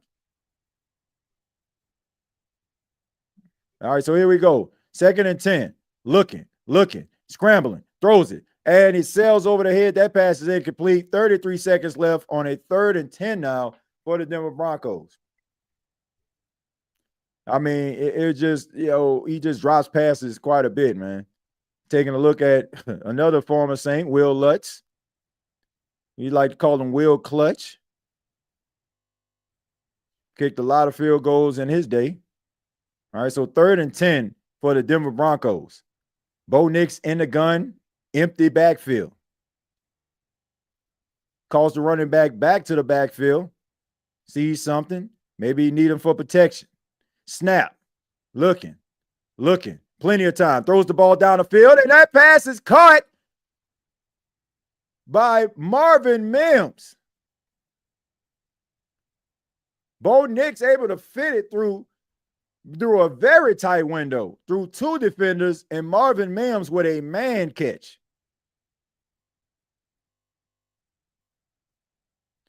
So gave Bo Nix a lot of time. He able to call the running back to the backfield. He's able to help out, provide a chip, and gives Bo Nix an opportunity. And Marvin Mims, one-on-one man coverage, able to get around the side, and Nix just throws the ball right there. So really good throw right there. Very catchable ball, and Marvin Mims makes a spectacular catch. All right, so 26 seconds left.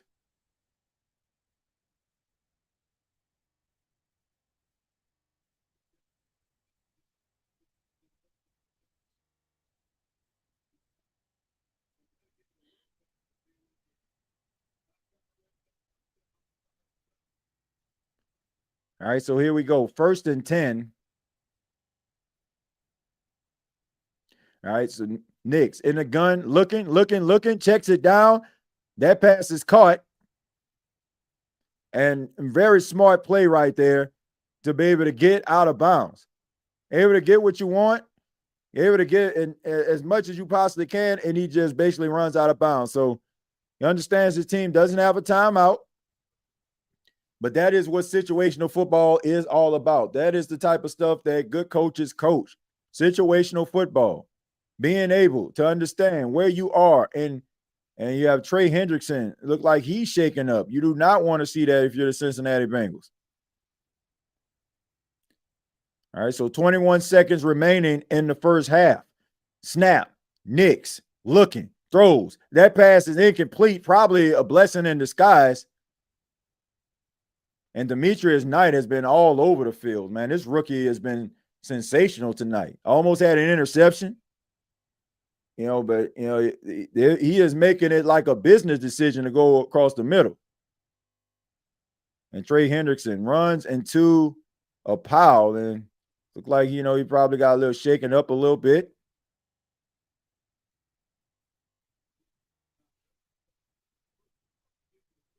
All right, so here we go. 17 seconds, 2nd and 10 for the Denver Broncos. Empty backfield. Bo Nix. Here's the snap. Looking. Quick pass. That pass is caught, but there's a flag on the play. And Cortland Sutton, he tries to knock the ball out of his hands, but there's a flag on the play.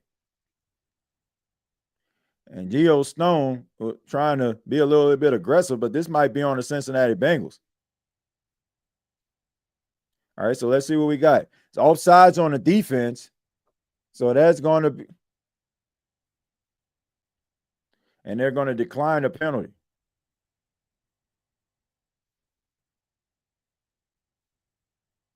All right, so that's going to bring up 2nd and 2. But I got a question. If they could decline the penalty, that means that they didn't accept it. Why does it stop the clock? I don't know. That doesn't make sense to me. If you decline the penalty because Cortland Sutton catch the ball, that means that the clock is supposed to still be running.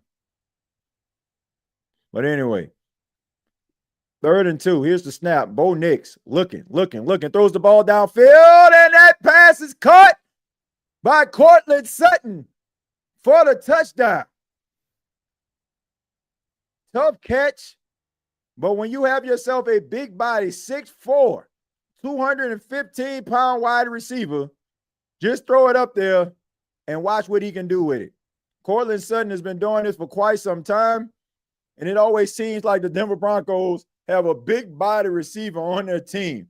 We remember the late, great Demaryius Thomas all those years, and now Cortland Sutton is picking up where the legendary Thomas left off. Really good pass right there. Bo Nix sees it, throws it. Cortland Sutton goes up there, jumps up for the ball, boxes out the defender, and the rest is history. Will Lutz extra point is good, and now the Denver Broncos are rolling into the half with a 21-3 lead.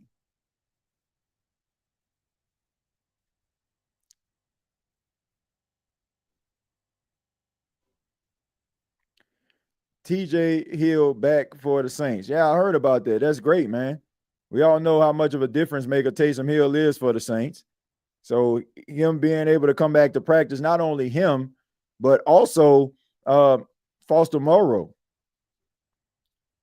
Saints will, with the first pick, draft Jeremiah Smith. That's impossible, Taj, because Jeremiah Smith is a true sophomore. So he's not eligible to come out yet. TJ, Malik Neighbors tore his ACL. NFL better listen to OBJ and get rid of that turf. Yeah, I mean, MetLife is one of those places where a lot of people have been criticizing the turf on the field, that artificial turf. So, it got another person. It got another player. And it's unfortunate that is a very talented one. They're going to miss Malik Neighbors this season. About to be a snooze fest in the second half. Well, I mean, that's what good teams do, man. Like when you see a team down, limited, no Joe Burrow, you got to be able to take the hope away from them. And that's what they're trying to do. That's what they're doing, man. They're taking the hope away.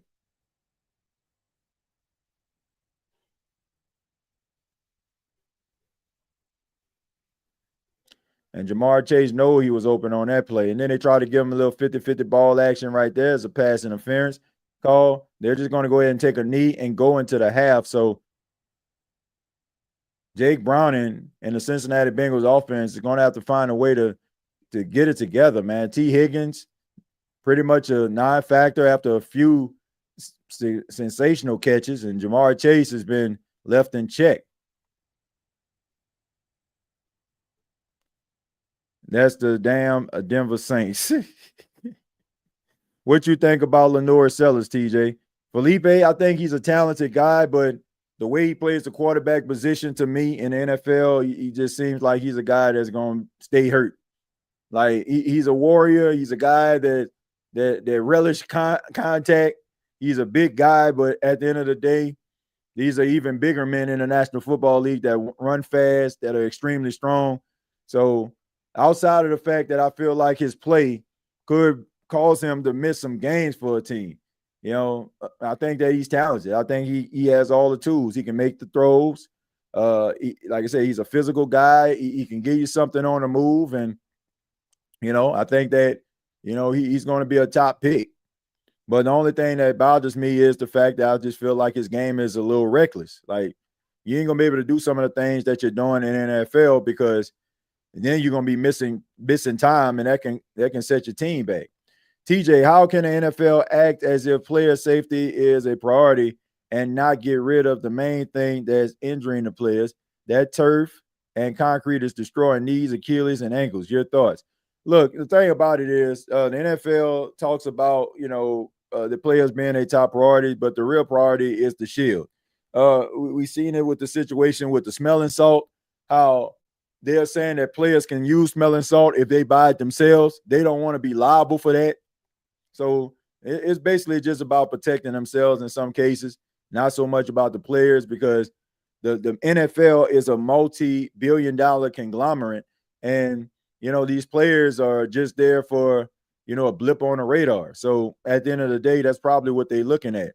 But I think that they need, in my opinion, I think that all NFL stadiums and domes need real grass. I don't understand why they don't have it. Once again, this is a multi-billion-dollar conglomerate, and we're up here talking about not having grass and coming up with these different grasses with turf, like artificial turf, and have these black pellets in there.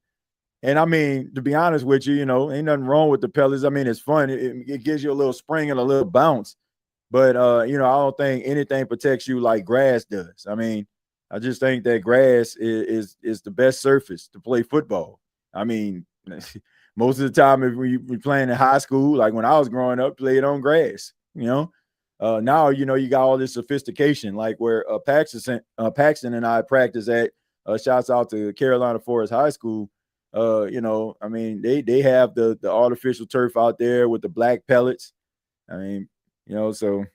But at the end of the day, I think that all NFL stadiums and domes need grass. I mean, the Arizona Cardinals, they have grass, right, inside their stadium. I think that a lot of teams need to follow suit. I know, I know. Josh was talking about the family that owns the Arizona Cardinals, the Bidwell, but at least they did that right. At least they did that right. They put some grass inside the stadium in order for Kyler Murray and crew to be able to run on. So they did that right. We're gonna go ahead and take a break, and of course, just like we always do, we'll be back at the start of the second half. Go get yourself some water, go chill, get yourself something to eat, and we'll reconvene at the start of the second half. The Denver Broncos ahead of the Cincinnati Bengals, 21-3. This is the State of the NFL podcast. Keep it locked.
Welcome back here to the State of the NFL podcast, the start of the second half.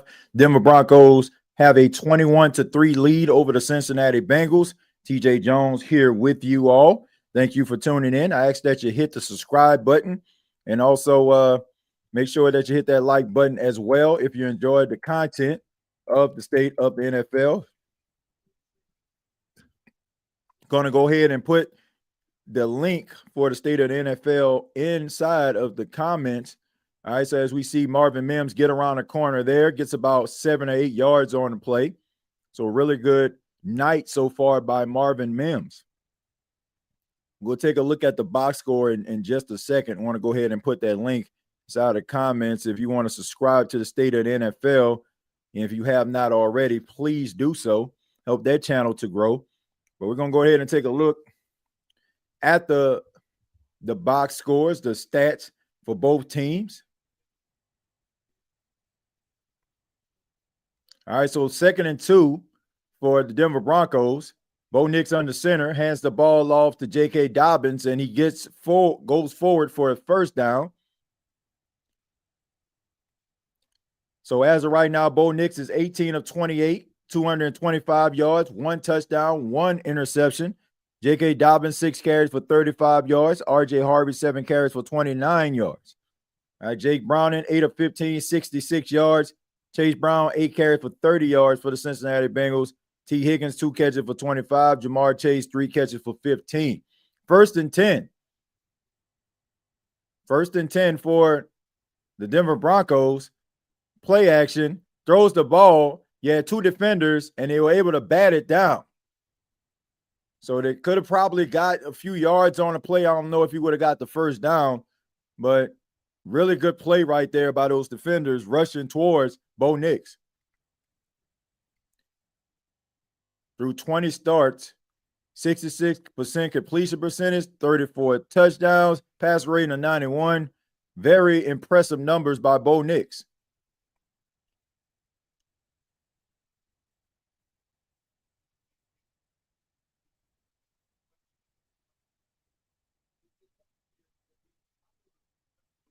All right, so here we go. Almost a handoff, but instead he takes it himself and gets past the line of scrimmage. I don't know if that was the actual play or he decided just to do it. Maybe it was, a breakdown. I don't know what was going on with that. So the 2-minute warning in the other game, that is a Monday night matchup. Looks like the Miami Dolphins are on their way to their second victory of the season, and the New York 4. So the Aaron Glenn era is starting off pretty rough. And we know that the New York media does not play that, regardless if you're a former Jet or not. Bo Nix rolling to his left, throws the ball down the field, and that pass is incomplete. Pass intended for Evan Ingram. He was the closest one in the vicinity, but he wasn't coming down with that. So that's going to bring up 4th and 8. So really good defensive stand there by the Cincinnati Bengals. And if they're going to get back into this game, they're going to need more. They're going to need more defensive stands like that. All right, so here comes the punt.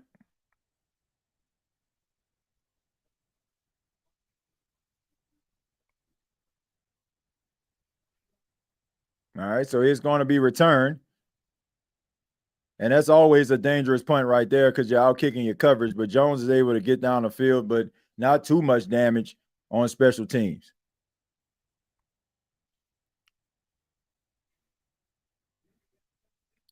TJ, do you think Justin Fields is a Cam Newton archetype in terms of being really athletic, but lacking in pass accuracy and arm talent? I think that Justin Fields has arm talent. I think he has like freakishly athletic skills for a quarterback. I just don't feel like he has been with the right coach and the right team that has like been able to have him to have a really good balance of being able to know when to run, but also being able to stand in the pocket. And sometimes you need a coach that's going to be able to reel you in that regard. But yeah, I like Justin Fields, man. I think you can win some football games with him. I don't know if this is just a really good. I don't know if this is a really good spot for him. I know they want to run like an offense that's kind of similar to the Detroit Lions, bringing over an offensive coordinator that was with the Lions, but I don't know if that's ideal for him. But I'm just afraid that Justin Fields' career is being defined by what other people can't do for him.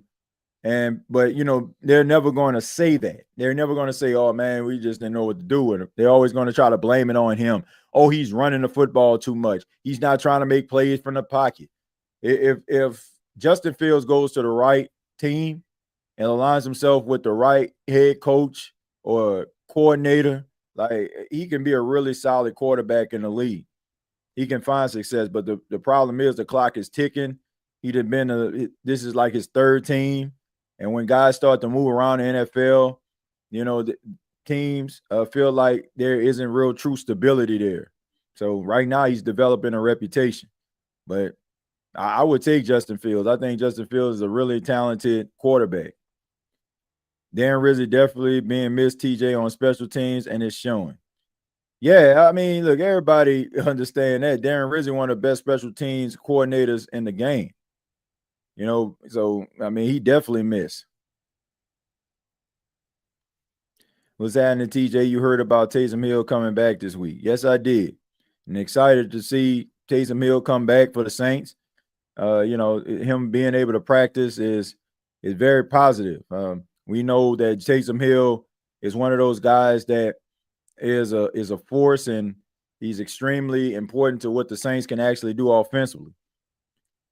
Troy Aikman been saying what you've been saying, TJ. He said that in today's league, people are so quick to see if a quarterback is a franchise guy. Bo Nix is still young. I mean, we live in this microwavable world where we want instant gratification. Like we want to see right away that this guy is the player that we need. But man, these guys are young. They got to learn how to be pros. They got to make mistakes. Everybody's not just going to be a finished product. And, I'm not here to rush the judgment on anybody. Because especially like when I understand, like, what I don't understand is on Death on Wings. What I don't understand, my man, is how can a team constantly pick in the top 10? How can a team constantly make mistakes at the coaching position coaches? How can they constantly make mistakes over and over and over again selecting guys, and it's always the player fault? Like, when are we going to come to grips that sometimes these organizations destroy these players? Like, we never have this conversation. It's like it's a cardinal sin or something. And I get it. A lot of people don't want to have these conversations about these organizations because most of them want the organization to be able to give them access to things. So they're going to say things that are probably going to favor the organization. Oh, that player, he probably will be able to play better if he didn't show up late to practice. Or he'll show up, he'll play better if he was into the playbook. They saying a Microsoft tablet, he ain't put in enough hours. Like, they always trying to find ways to blame these players. But my question is, if you're the Jets and you're constantly picking in the top 10, if you're a team that's synonymous with losing, how in God's name is the player fault all the time? I'm just absolutely floored by that. So yeah, I think that you do need to have practice patience, and I do feel like, whoa, man, that should be wait a minute.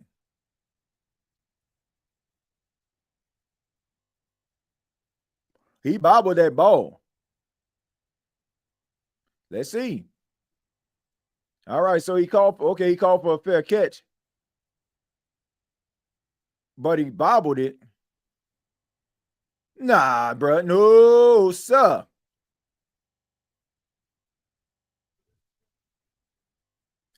Okay. He bobbled the football.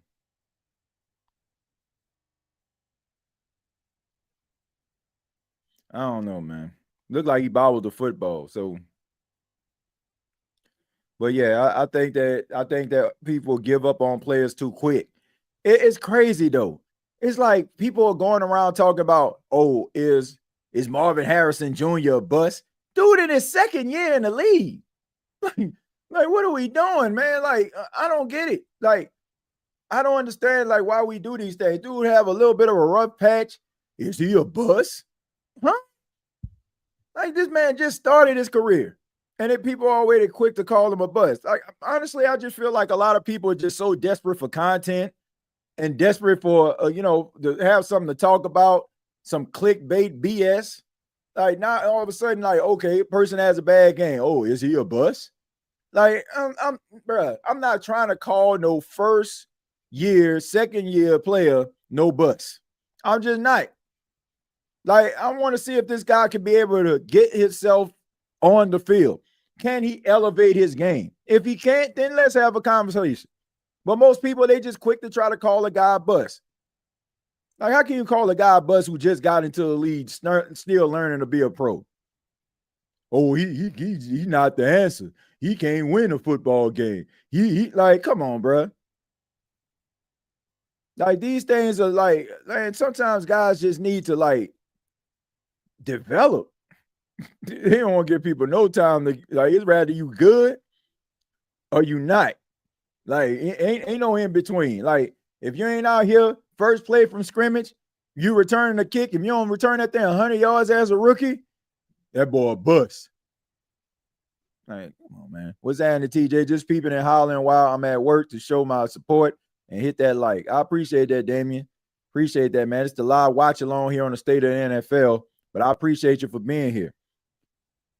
TJ, Sentimental 2025 is done. Time to sell assets and start Shuck. It might happen in the next couple of weeks if things continue. TJ, why you think the Saints ain't draft Dart? And my dog Ross Jackson told me before the draft we was getting shucked. The fact that he predicted that is crazy. I think a lot of people kind of saw that. A lot of people saw that. Like, the way that they were actually going at him, and they liked him. Like, they liked him over some of these other quarterbacks. They weren't going to get Shadur because the reality is, he too outspoken, too real. You know what I'm saying? They too afraid of that type of energy. Jackson Dart, I think I think they was kind of afraid of his energy too. They want them even, like, clean cut, not rock the boat, passive aggressive type guys. I don't know, man. But all I know is, like, Jackson Dart was a good quarterback. You could see that he can make all the throws, and you probably would have had him as your starter, and you probably would have, been in a better position right now. Because, right now, Jackson Dart to me is a little bit more polished than both Tyler Shuck and Spencer Rattler. So you would have been able, like, just on his personality and energy alone, you probably would have won a football game. Because, he got some dog in him. As we look, speaking of dog, we got J.K. Dobbins running up the middle, fighting for extra yards, gets close to the first down, probably got about 8 or 9 yards on the play. What if the Saints had Scatterboo? Oh, it would be crazy. That type of player, man, New Orleans would embrace him. He'll have a daiquiri named after him already. TJ, I already read that. I already read that, King Arthur, but yeah, I think that Justin Fields is a talented quarterback. 2nd and 1 for the Denver Broncos. You got Bo Nix under center, and you got Franklin in motion. All right, so here's the handoff, and this is the Dobbins, and it's about the easiest first down that you're going to see. So right now, the Denver Broncos are just wearing down the Cincinnati Bengals. Doesn't seem like they can move the ball offensively, and maybe it's affecting the defense, feeling like it's just not their night. Trey Hendrickson still on the side, dealt with an injury and late in the second quarter. So in and out of the lineup. 1st and 10. Bo Nix in the gun. J.K. Dobbins along the backfield. Troy Franklin in motion. Moved from right to left. Looks, throws the ball, and it sails, and that pass is incomplete, but there's a flag on the play. Let's see what this flag is all about. And they're calling offsides on the Denver Broncos, so that's going to be a 5-yard penalty going to move him back just a tad bit.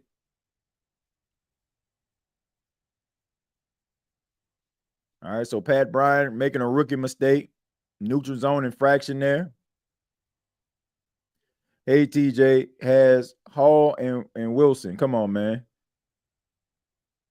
I mean, look, you can have Hall, but that's the thing. Like, we look at the players that are at their disposal.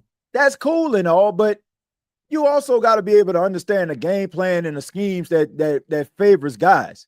Like, we look at, man, this is not like, man, you can have all the talent in the world, but if you don't have the right game plan and the right scheme and the right, like the right coaches to be able to come up with game plans that are beneficial, as we see RJ Harvey make a couple guys miss for the first down, you're not going to be able to find success. Like, it's way more.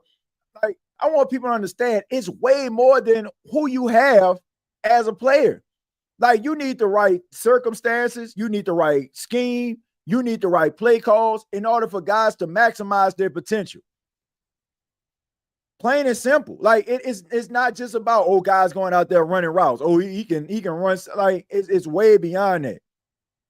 And I'm telling you, man, like we start. That's how we evaluate players. We look at who they got on the team. But I don't care who you got on the team. If you don't have the right coach that is scheming it up offensively and defensively, you will never see the full potential of those players. Ever. Like, you'll probably see little moments and stuff because they're talented guys, but they won't live up to their true potential. They won't. You got to know what you can do. You got to be able to coach guys.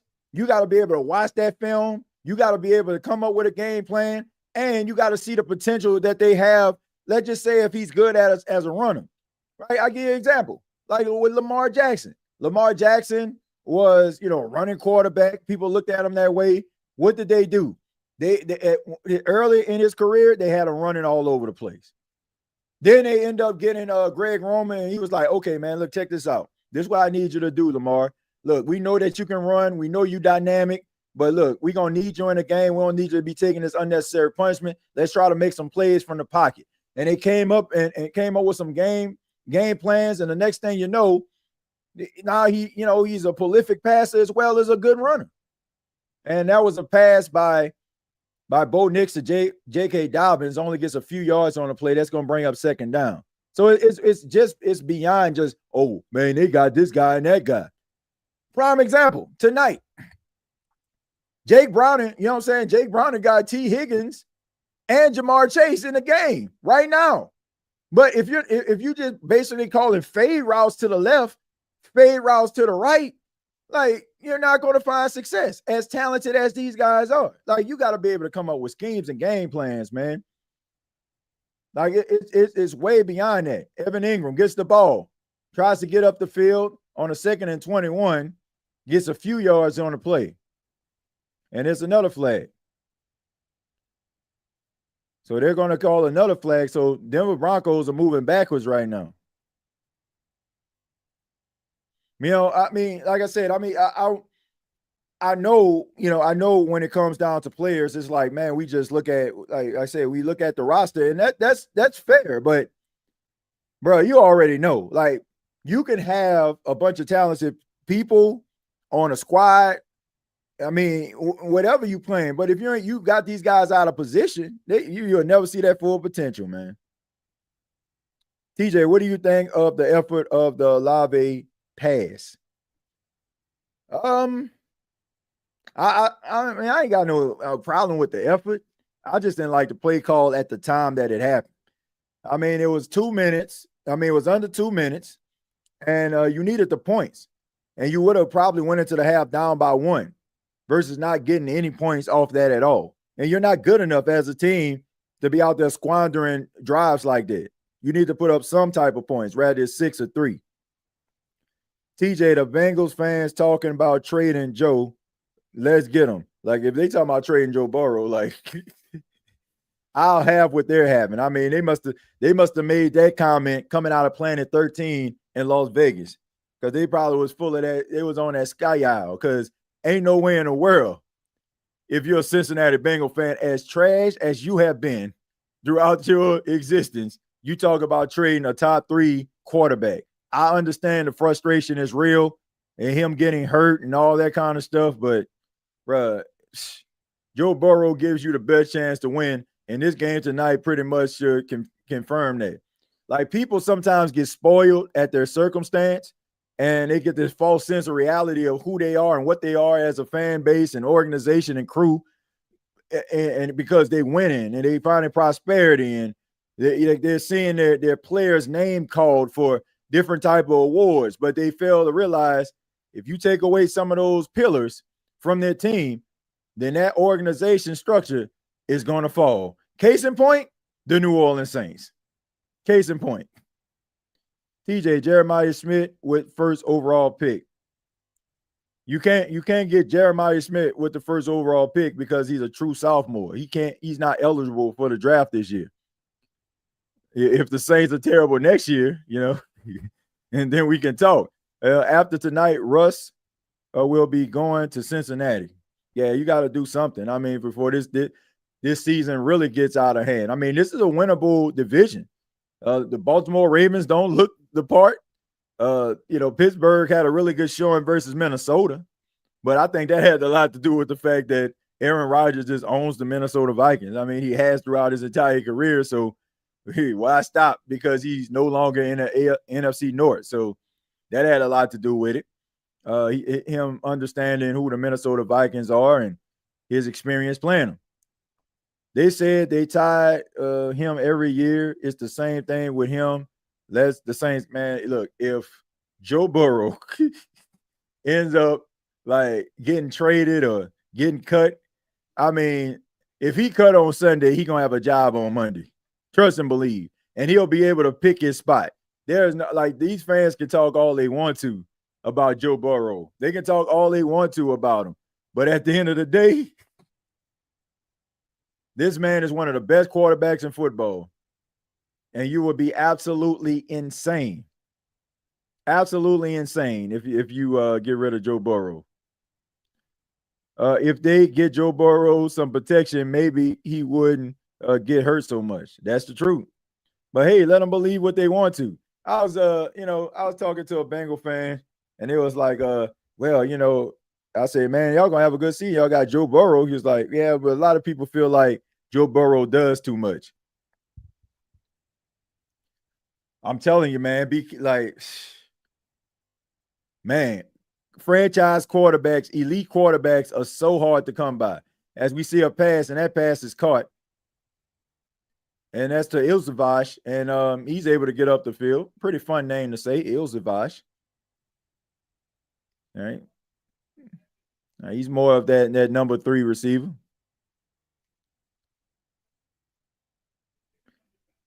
All right, so I mean, really good protection right there. That's probably one of the best pockets that Jake Browning has thrown from tonight. All right, so Jake Browning, 9-17, 88 yards. All right, so here we go. Here's the snap. Jake Browning looking. And a quick slant right there to Jamar Chase, getting him involved. So that's about 7 yards. And he throws his hands up like maybe he thought maybe he was held or something. So all I'm saying is, man, just look at these play calls. All of them are to the left of the right boundary. Like, come on, man. Like, you got some big guys. Like, find a way to get them lined up for a quick slant. Get the ball into their hands. They're capable of getting yards after the catch. The play calling tonight has been horrible. Like, you can't just force feed these guys. Like, yeah, they'll come down with it, but, man, try to find ways when they're open or try to scheme them open. Now you got to find different ways to get. You got to try to find ways to get your star players open, man.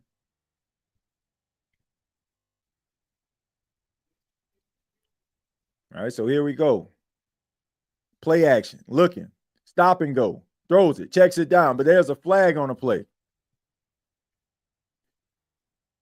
And and I don't understand if you are a Cincinnati Bengal fan looking at this offensive line and how the Denver Broncos are just imposing their will on his offensive line. And I mean, it's basically like a Toro offensive line. And by that, if you ever seen bullfighting, you know, they'd be like, Toro, Toro, you know, like basically just waving them through. Red Sea offensive line. But, you know, like just looking at some of these games and watching them, you know, sometimes you feel like if you're a fan of another team, you feel like maybe you going through this by yourself. But we're seeing undisciplined play. We're seeing mistakes by the Cincinnati Bengals. All right, so anyway, Browning sacked by Nick Bonito. Nick Bonito, I believe he had a half sack, and now he has a full sack right there. So, like I said, I mean, every time, like, how can you be able to throw the football from this type of pocket? A little bit of a stunt right there, but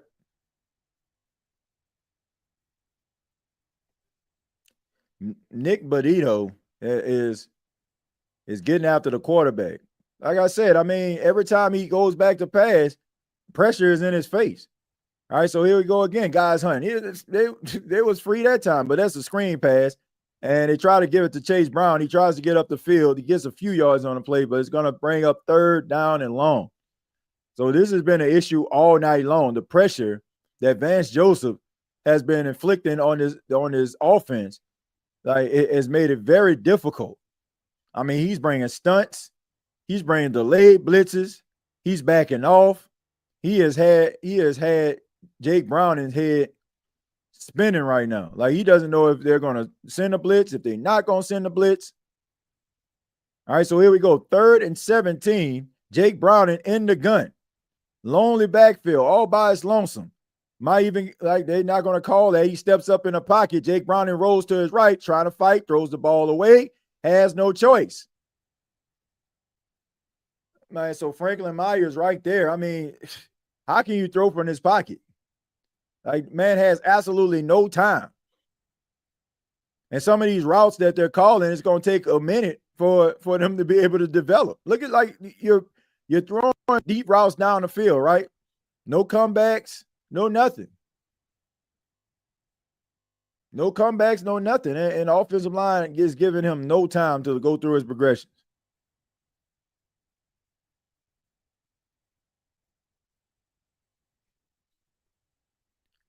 Well, TJ, if they feel that way, let's trade for Joe. I don't care who we give up. You ain't lying. They can have anybody they want. They can walk through the organization and be like, I want him. You ever seen, like, that documentary on Michael Jackson? He went into that antique shop. He's like, I want that. I want that. Like, shoot, y'all, he can do the same thing. Let me get him. Him. Shoot. We'll start over again. Let's get a wide receiver in the 1st and 2nd round for Joe. Hey, TJ, it's possible Kamara and Olave will be gone by trade deadline. Not out of the realm of possibility. And I'm in favor of letting Alvin Kamara go. Not the fact that I don't like Alvin, just the fact that I feel like the New Orleans Saints are just wasting this man's prime years. They're just wasting this man's prime years. Like, I know Alvin don't care. Like, Alvin don't seem like the type of person that's, like, driven by money or accolades or championships. You know, he just seemed like he understands football is his job, but he has the opportunity to create a legacy for himself. And the Saints basically got people thinking that this guy is an afterthought. And we know that in a better situation, Alvin Kamara can still be one of the top running backs in the league. He can still be going strong, just like some of these running backs like Derrick Henry and, you know, and Saquon and all these other guys, you know, that's been playing for quite some time are doing. But right now, I just think that a lot of people have forgotten about how talented Alvin Kamara is because the offensive line has been trash and the New Orleans Saints have not been doing this guy any favors. And they have stripped him over the last 3 to 4 years of everything that has made this guy so special as a player, because Sean Payton was the one that drafted him. So he was able to cook up a lot of plays for Alvin and get him involved in the game in a multifaceted of ways. But when Sean left, it seemed like the scheme and the game plan for Alvin Kamara left with him. So I'm not trying to see Alvin Kamara go out there and just be running through into a brick wall year after year, week after week, month after month, I don't want to see that, man. I want to see this man live up to his full potential and maybe be flirting with Canton if he can't make it. But the New Orleans Saints are setting this man back 2-3 years, wasting this man prime years. TJ, how much better is our offensive line versus the Bengals? I mean, they're giving you some hope. I mean, the Saints offensive line has been questionable, but it ain't as awful as what I'm seeing from the Bengals tonight. Awful. I thought Alvin didn't have a trade clause. A no trade clause? I don't know if I don't know if does he?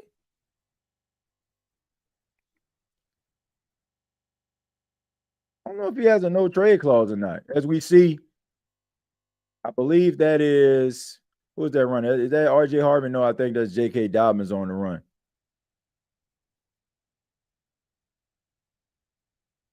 And we see Jamar Chase talking to his coach, Zach Taylor. He's talking about him open. He's frustrated.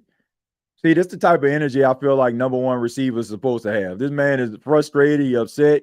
He talking noise. He wants the football. That's the type of energy I feel like, top receivers have. I ain't saying go over there and go after your head coach, but, it bothers you when you're not getting the ball. Play action, roll out. Bo Nix completes the pass. And that's the Atkins right there. And Atkins is kind of shaking up. He goes to the sidelines. So that's going to bring up 1st and 10.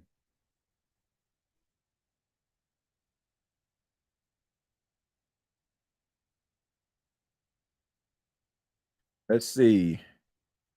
Does Alvin Kamara have a no trade clause? So it says while contract details in the NFL are often very complex, Alvin Kamara does not appear to have a no trade clause in his current contract. So he doesn't have one.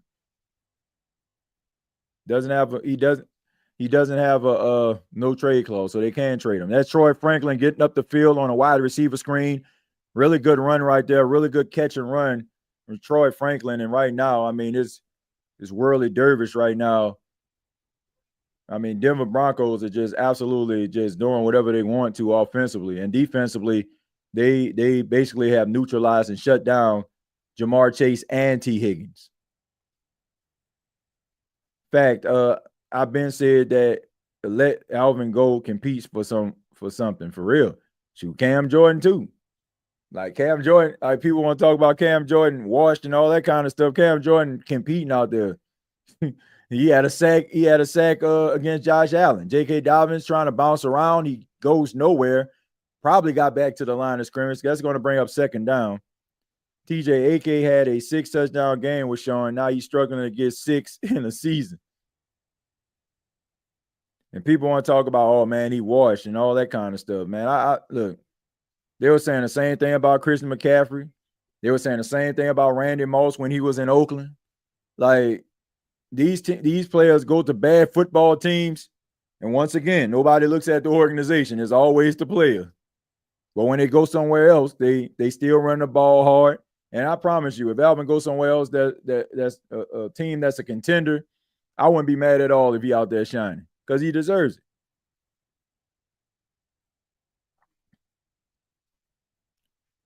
Vance Joseph, New Orleans boy. Yeah, Vance Joseph is a Louisiana guy and calling a really good game defensively tonight.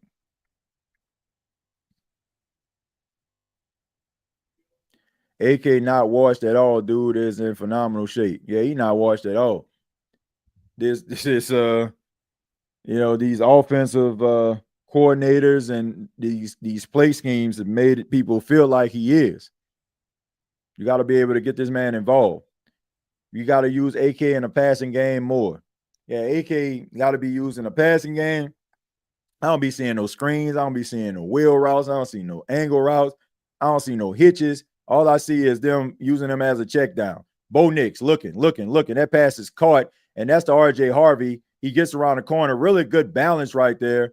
Able to get all back up and juke the defender, gets out of bounds, and that's going to take us to the end of the 3rd quarter. The Denver Broncos dominating this game offensively and defensively. It is 21-3. And Jamar Chase is like, man, get me the hell out of here, man. See, I can go home. Hey, TJ, I had a great weekend. Are you saying I hope I had a great weekend? I hope you had a great weekend. Regardless, I hope you had a good weekend. I had a good weekend, fun weekend. Paxton had a flag football game. His team won, so that was exciting. And also went to church. I do the audio and work the soundboard at the church. So they had a program there, took part in that. And of course, on Sunday, watched the game, watched the New Orleans Saints try to beat the Bills. Uh, and I also checked out a really good Sunday night football game. How you feel about Brian Brzee? Still feel like we would have went with Nolan Smith or Joey Porter in that draft? Yeah, but I mean, the way that the Saints defensive scheme was like Nolan Smith didn't fit the scheme.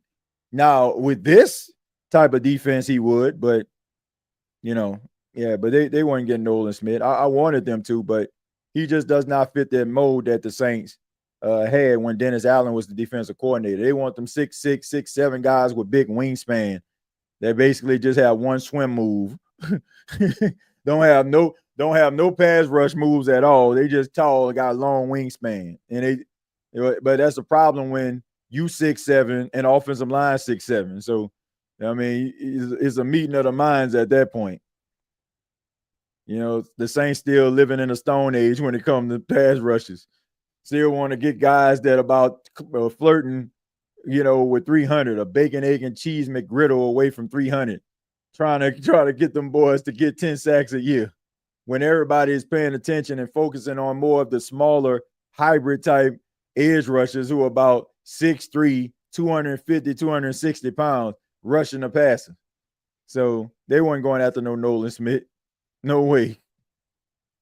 I said that put Cam on a top 5 defense, dude probably still would get 10 sacks easy at that age.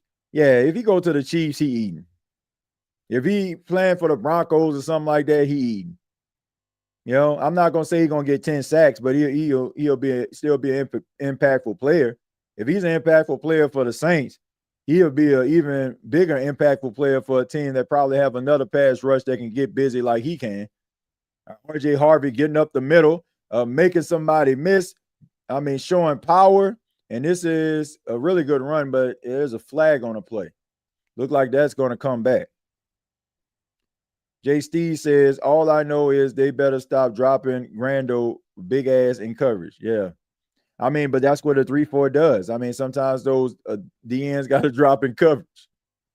TJ, you think anyone will sign CD this season? Probably. They'll probably sign him.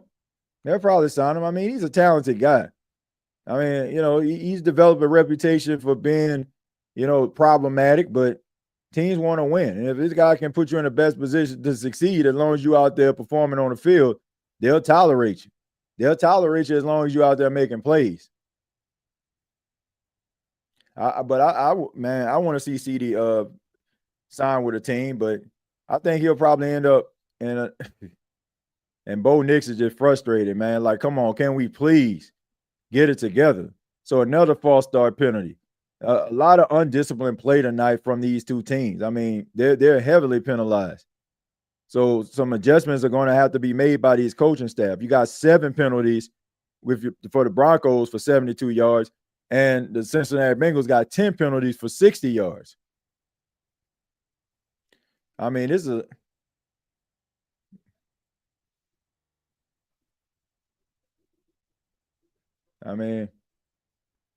it's just it's been a sloppy game. Bo Nix going deep and incomplete.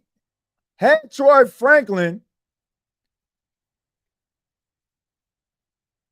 and Troy Franklin wasn't able to get the pass. I mean, it was there. He just wasn't able to come down with it. Let's see. Let's take a look. It looked like maybe he outran the pass. Okay, so Bo Nix in the pocket, steps up and has it. And Troy Franklin has got to come down with that football. That was a really good pass right there by Bo. Got too excited. Eyes got bigger than his hands. and it just goes right through his hands. I mean, that was a missed opportunity by Troy Franklin.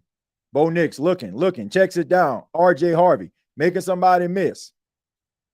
And really good tackle right there by Demetrius Knight, who is having a hell of a night all over the field. If you're the Cincinnati Bengals, man, you got to be excited about the young rookie out of South Carolina. He's making plays tonight. He is all over the field.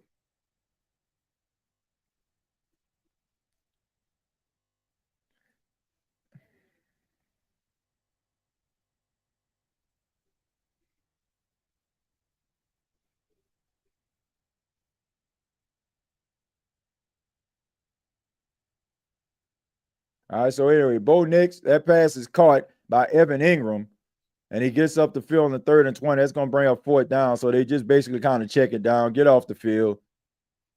A lot of undisciplined play and missed opportunities by the Denver Broncos on that drive.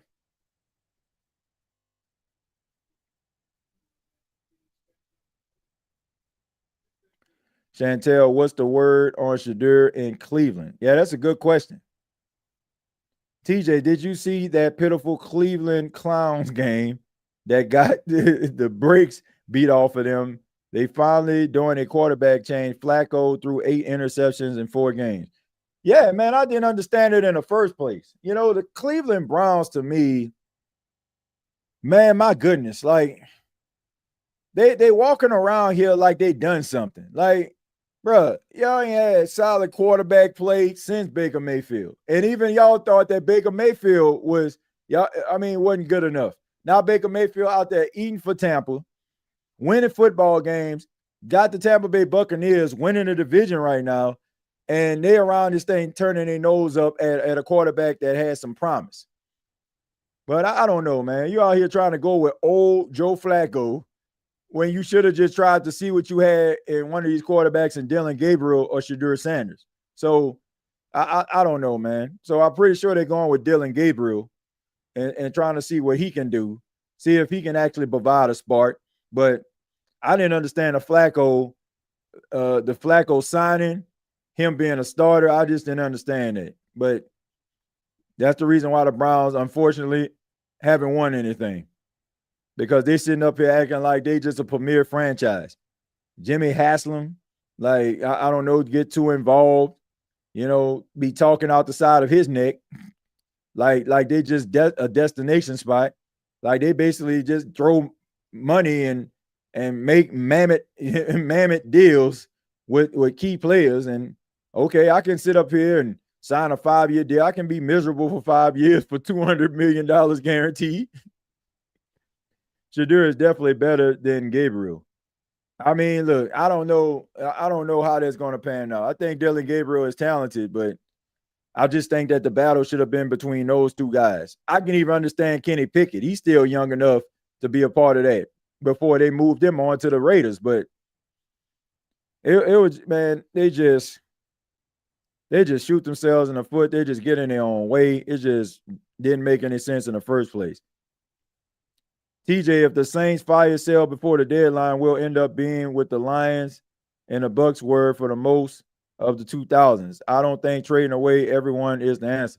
I'm not saying trading away everyone, but I'm talking about individuals that more than likely you're not going to pay. And, more than likely you can probably get something for. I'm not saying have like a full fire sale where you're just getting rid of everybody.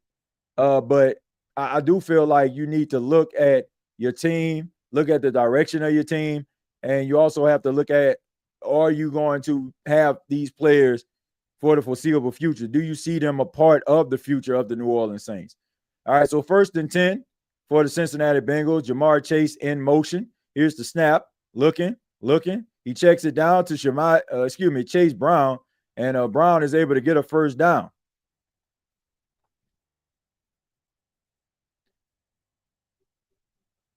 I mean, they have not been able to push the football tonight, the Cincinnati Bengals. I mean, but that was a really I don't want to say it was a confident throw, but it was a much needed conversion. I mean, when things are just going wrong throughout the night, you just want to do something right to kind of breathe a sigh of relief. 1st and 10. All right, so here we go. Looking. That pass is incomplete, intended for Jamar Chase. So Jamar Chase, I mean, he wants the football. He's been frustrated all night, but you got to be careful not to allow the frustration to affect your play. When opportunities are there, sometimes you're so frustrated at how the night is going, you find yourself being lost. Not just out there when it comes to the score, but psychologically as well. 2nd and 10 for the Cincinnati Bengals. You got Jake Browning in a gun. Here's the snap. Looking. Tries to step up in the pocket, and he's sacked by Franklin Myers.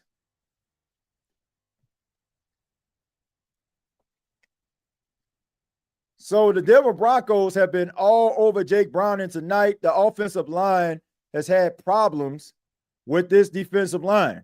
But when you have guys that are capable, more than one, to go get it, it is very difficult to stop.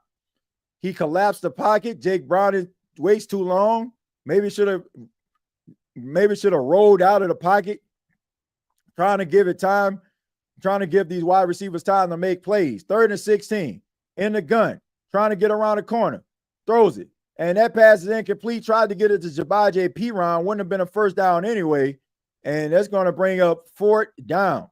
So the night from hell continues for the Cincinnati Bengals. They are coming after Jake Browning. Vance Joseph is dialing up the blitz. They're like, man, we have a lead and we want to keep it, and we're going to keep on flushing you out of the pocket. We're going to make the pocket collapse when you're in it, and we're going to make sure that you are not going to create any type of deep passes down the field because we're not going to give you enough time. Here's the punt, and that was almost blocked. Almost got through. All right, so Mims picks it up, tries to run, and he gets tripped up.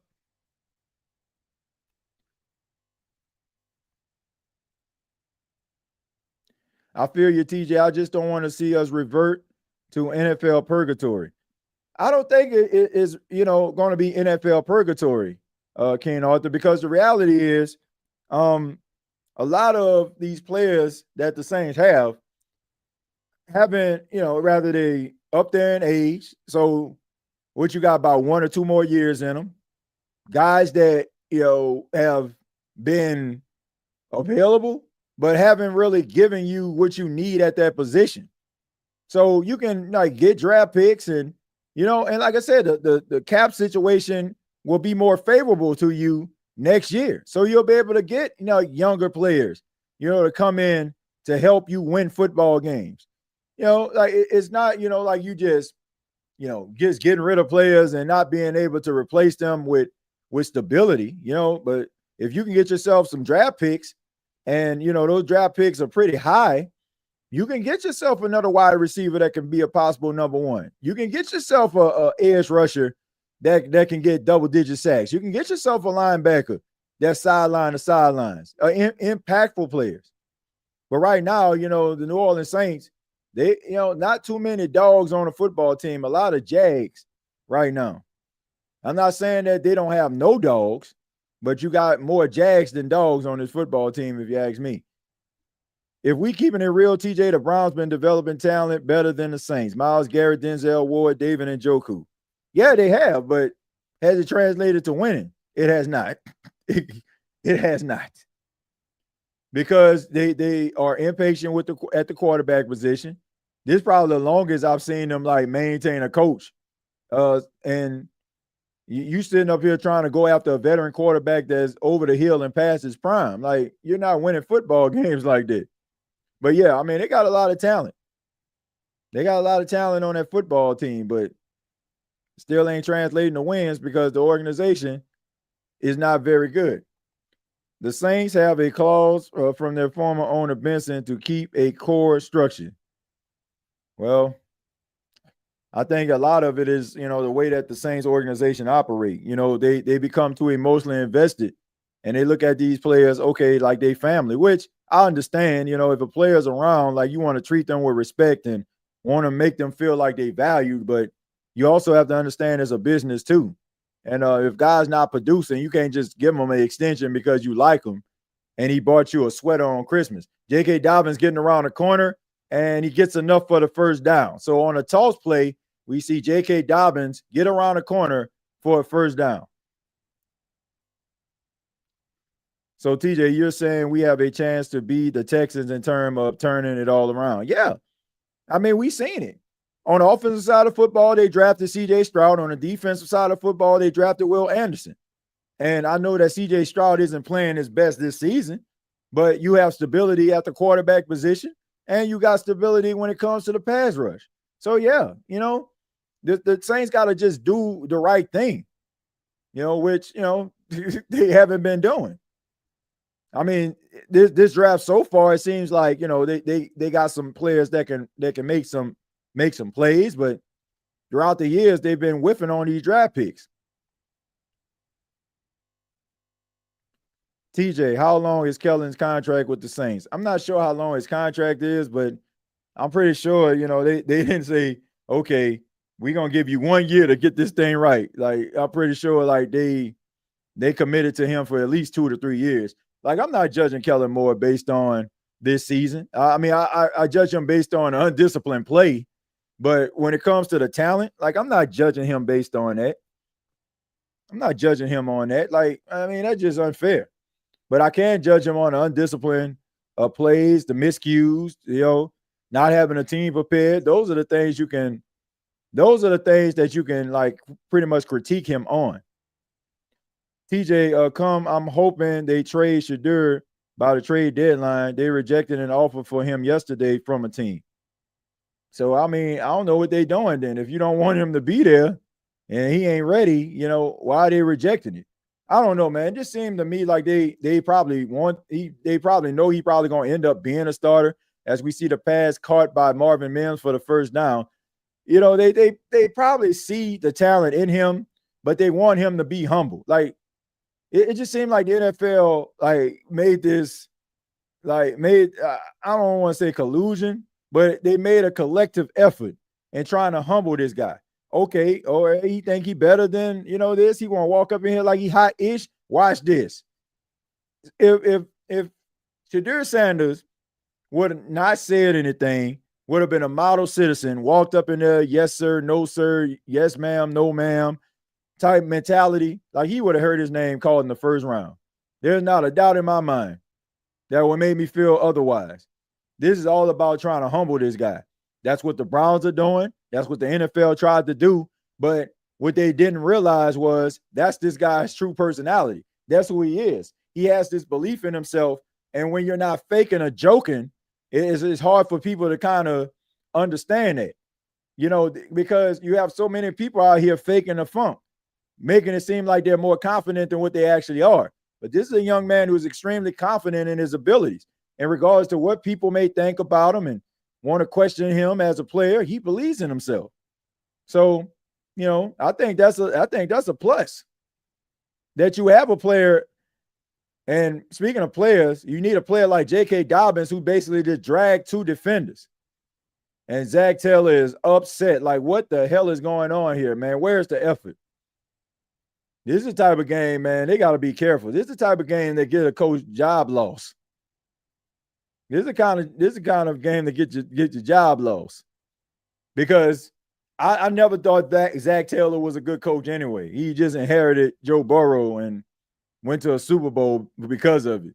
But I never looked at him as a good coach. Man, a Mickey Loomis a coaching, if you ask me. Inherited a really good, favorable situation. J.K. Dobbins round the sidelines, gets past the 20-yard line, and enough for the first down. And I think it's safe to say that the Denver Broncos defense is tired, figuratively and mentally out there on the field.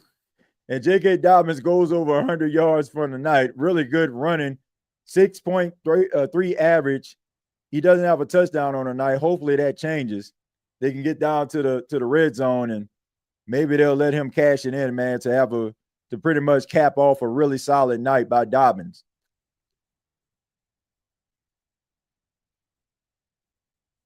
All right, so here we go. R.J. Harvey now fighting for extra yards. Sean going to mess around and win this division. He might. He might win the division. I mean, the division is wide open, but of course, Kansas City Chiefs look like they figured out what the heck was going on. I mean, they beat the brakes off Baltimore. Low key, TJ, I say no matter what happens with Chase Young this season, we have to draft a stud edge rusher. What is it the Saints are afraid of going after potential big ticket draft picks? I don't know. Man. The Saints overthink themselves. They want choir boys. They want team captains. They want Boy Scouts. They want guys who rescue cats from trees. They want the guy that volunteers his Saturdays after football games at the local soup kitchen. Like, they need to get some dogs on that team. That's all we hear. Oh, such and such, he rescued a cat up the tree when he was 13, and then he dedicated his entire teams to the ASPCA. Like, who cares? I mean, nothing against the ASPCA, you know what I'm saying? Like, that's great stuff, but at the end of the day, like, can he play football? We all pet lovers in this thing, but come on. RJ Harvey gallops into the end zone, about as free as salvation, touchdown, Denver. And I hope Sean Payton, for petty reasons, keep the score away that it is, because it is indeed 28 with a field goal pending. It will be 28-3.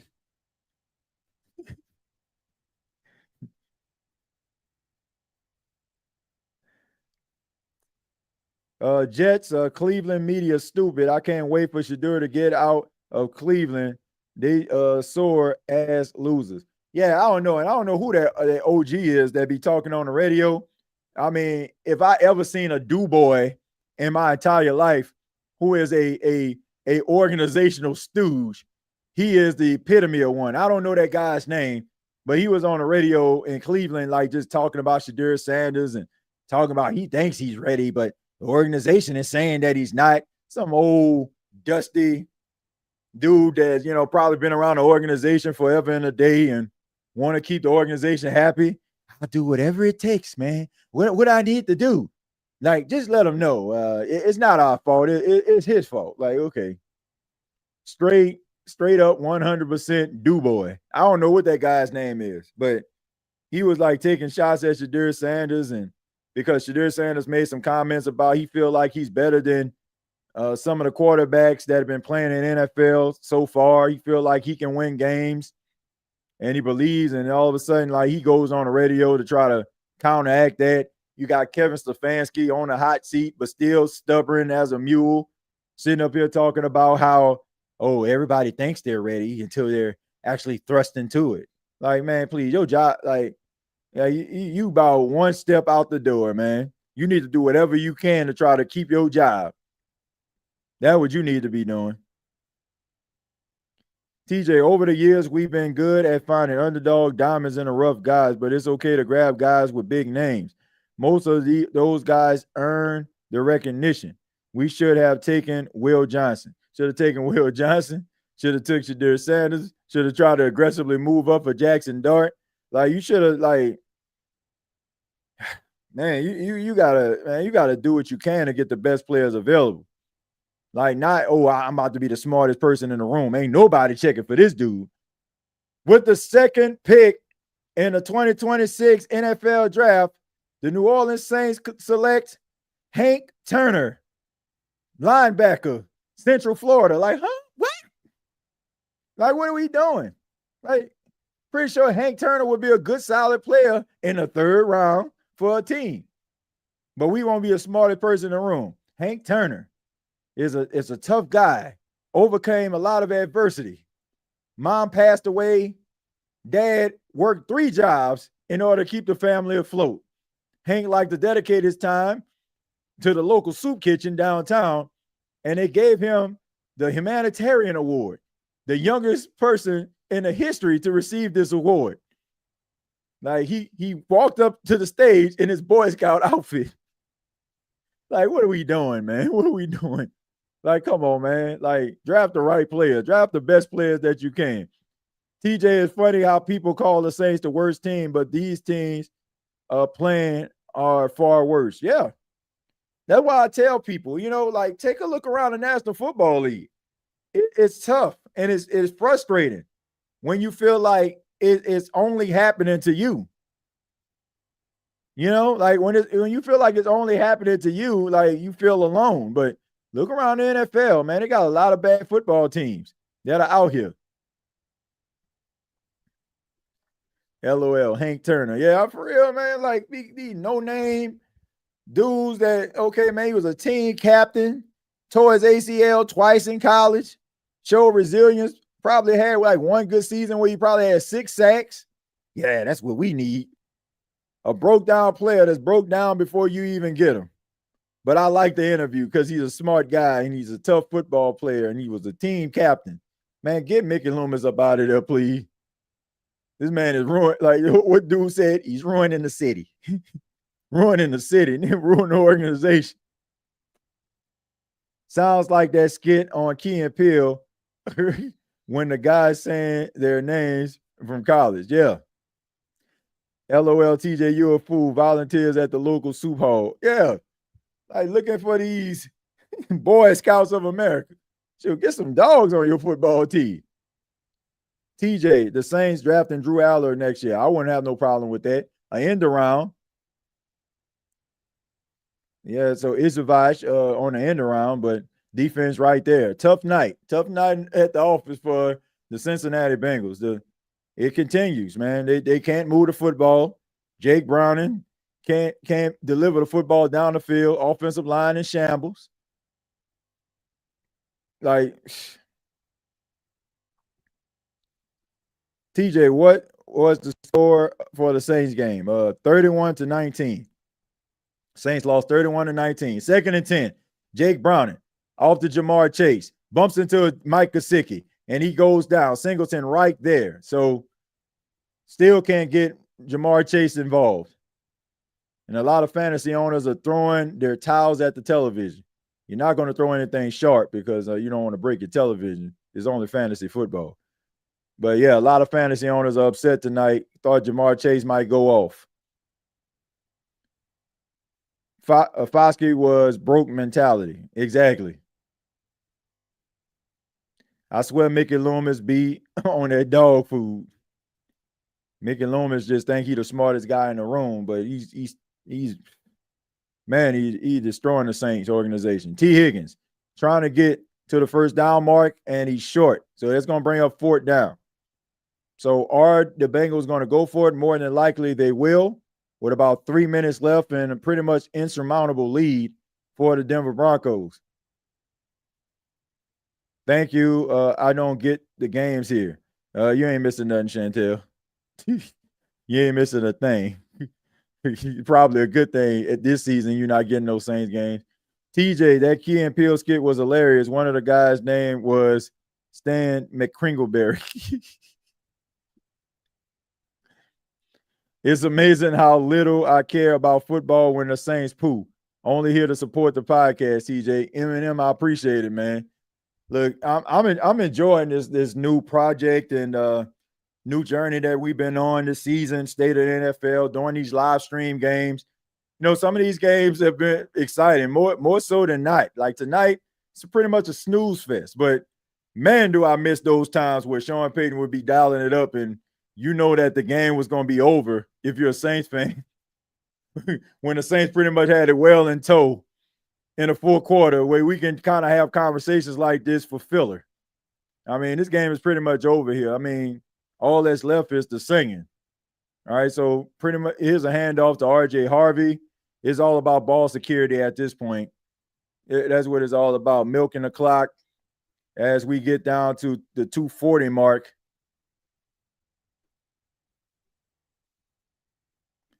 I mean, torn ACL, sprained MCL, appendectomy, strained calf, right wrist surgery, turf toe.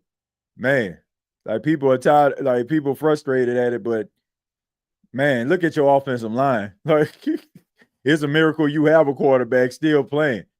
All right, RJ Harvey, very smart play right there, tries to stay in bounds. And did he go out of bounds? They saying that he did. So he tried to stay in bounds, but the defender shoved him out of bounds, so it stops the clock. TJ, you have a realistic 3-year plan to turn the Saints into a playoff contender and a Super Bowl contender. What would be your moves? Number one, solidify the quarterback position. Find your, if it's not in a building, which no disrespect to either quarterback, I don't feel like it is. Find yourself a quarterback of the future. You know, a guy that's going to win you some football games. Shore up your offensive line.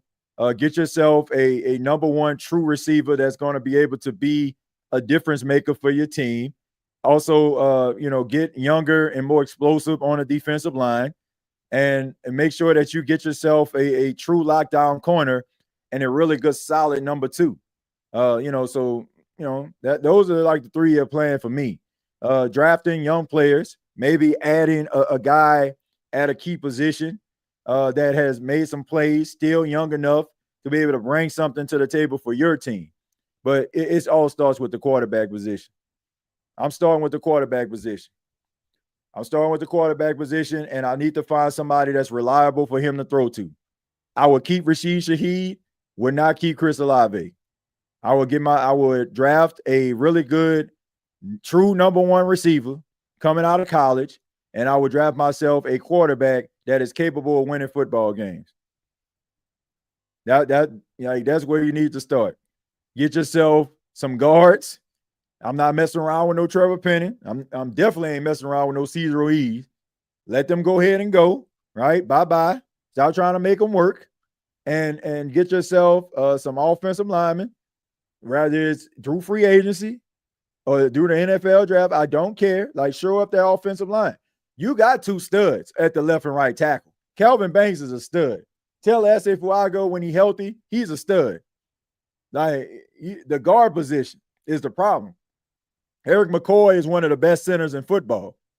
Need to show up that right guard position. Get yourself, and allow your offensive line to be able to open up lanes for you to be able to run the football effectively. But yeah, that's my 3-year plan. Starts with the quarterback. You're not winning jack if you don't have a quarterback. Not winning nothing. So,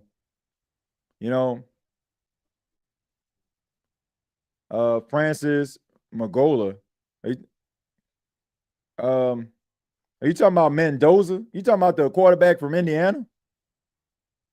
Are we talking about the are we talking about the quarterback from Indiana? That's Mendoza.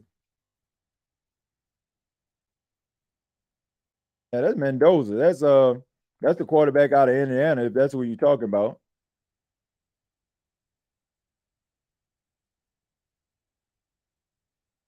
Yeah, that's that quarterback out of Indiana that's rising up the draft boards. Fernando Mendoza.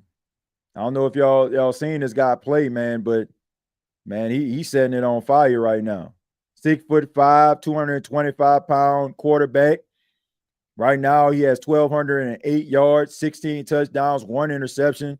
This was a guy who had opportunity to play quarterback at Yale, but he decided to go to Cal Berkeley, played at Cal, and then transferred to Indiana. Yeah, for Fernando Mendoza. That dude is good. He might end up being a top 10 pick. TJ, that Simpkins cat is playing good at guard. Yeah, I mean, look, I don't want to see Cesar Ruiz go down. It's unfortunate, but dude been a liability on his offensive line. And, shouts out to my boy Nowak. I was checking out him and Steve Geller's podcast today. Look, I get it, man. Like, when guys on a human level, you want to – Sean Payton's so petty for this, man. Sean Payton, he ending the game at 28-3. But anyway, at the end of the day, yeah, man, you got to be able to get yourself a quarterback. And I was watching that podcast, and they were talking about Cesar Ruiz battling out there. Man, Cesar Ruiz is not a good offensive lineman. He's one of the worst offensive linemen in football. And he may be trying hard, but he's just not good. Like the Saints need more than what he can actually provide. That's just a fact. Like, he's an athletic guy. He likes to get to the second level. He tries, but he's just not that good. All right, so the Denver Broncos taking a few knees, been a dominant night after a crushing loss. The last time we seen them versus the Indianapolis Colts. They get themselves back on the winning track. They will be at 500 at 2-2 and right in the thick of things in the AFC West. He's a guard type in the NFL. Caesar salad injury is a blessing in disguise. Not wishing no harm on a brother, but he never getting his job back, hopefully. I mean, if Torricelli Simpkins can go out there and play well, then guess what? He'll end up, getting that job, and maybe he can hold on to it. All right, so the Broncos, 7 straight home win. 3rd longest active streak in the NFL. Sean Payton winning games at home. Who would have thought? Broncos go to 2-2. And a very impressive victory for Bo Nix and the Denver Broncos. Still got some things they need to clean up with the penalties, but it's good to clean up in a victory than having to search for answers in defeat.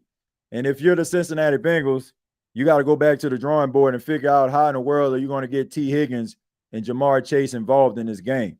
But thank you all so much for being a part of the live watch along here on the State of the NFL podcast. Once again, my name is TJay Jones, and I hope you enjoyed the podcast. Hope we didn't put you to sleep like this football game did on Monday night. Wasn't an exciting game at all, but credit to the Denver Broncos. You have a team that's limited. You go ahead and you put the foot on the neck, you dominate from start to finish, and you get out of there with a victory. And that's exactly what they did. But thank you so much for sticking around, ladies and gentlemen. Thank you for those that put their questions in the chat. Thank you for those that have been watching at home, on the go, or riding in your car. Really do appreciate this. We will be back on Thursday night. We have another NFC West game, the Rams taking on the San Francisco 49ers, if I'm not mistaken. Let me make sure. I want to make sure I'm telling y'all the right game instead of the wrong game. Make sure I'm telling y'all right. Week 5 action. Let's make sure I'm telling you the right. Yeah, and I told you, NFC West action. So we seen last week the Arizona Cardinals taking on the Seahawks. Now we're going to see the 49ers traveling to SoFi Stadium to take on the Los Angeles Rams. Both teams are 3-1. That team that wins that game will be atop of the NFC West. So that's going to be an exciting game. Looking forward to calling it, being here on the State of the NFL podcast. Make sure you subscribe to the channel. We not only just do live streams, we talk about some of the hottest topics in all of the National Football League. So if you're into NFL talk, make sure you hit that subscribe button. I'm going to go ahead one more time before we go, put that link inside of the comments. If you have not subscribed already, please do so. I would really appreciate it. Till next time, I'll see you down the road.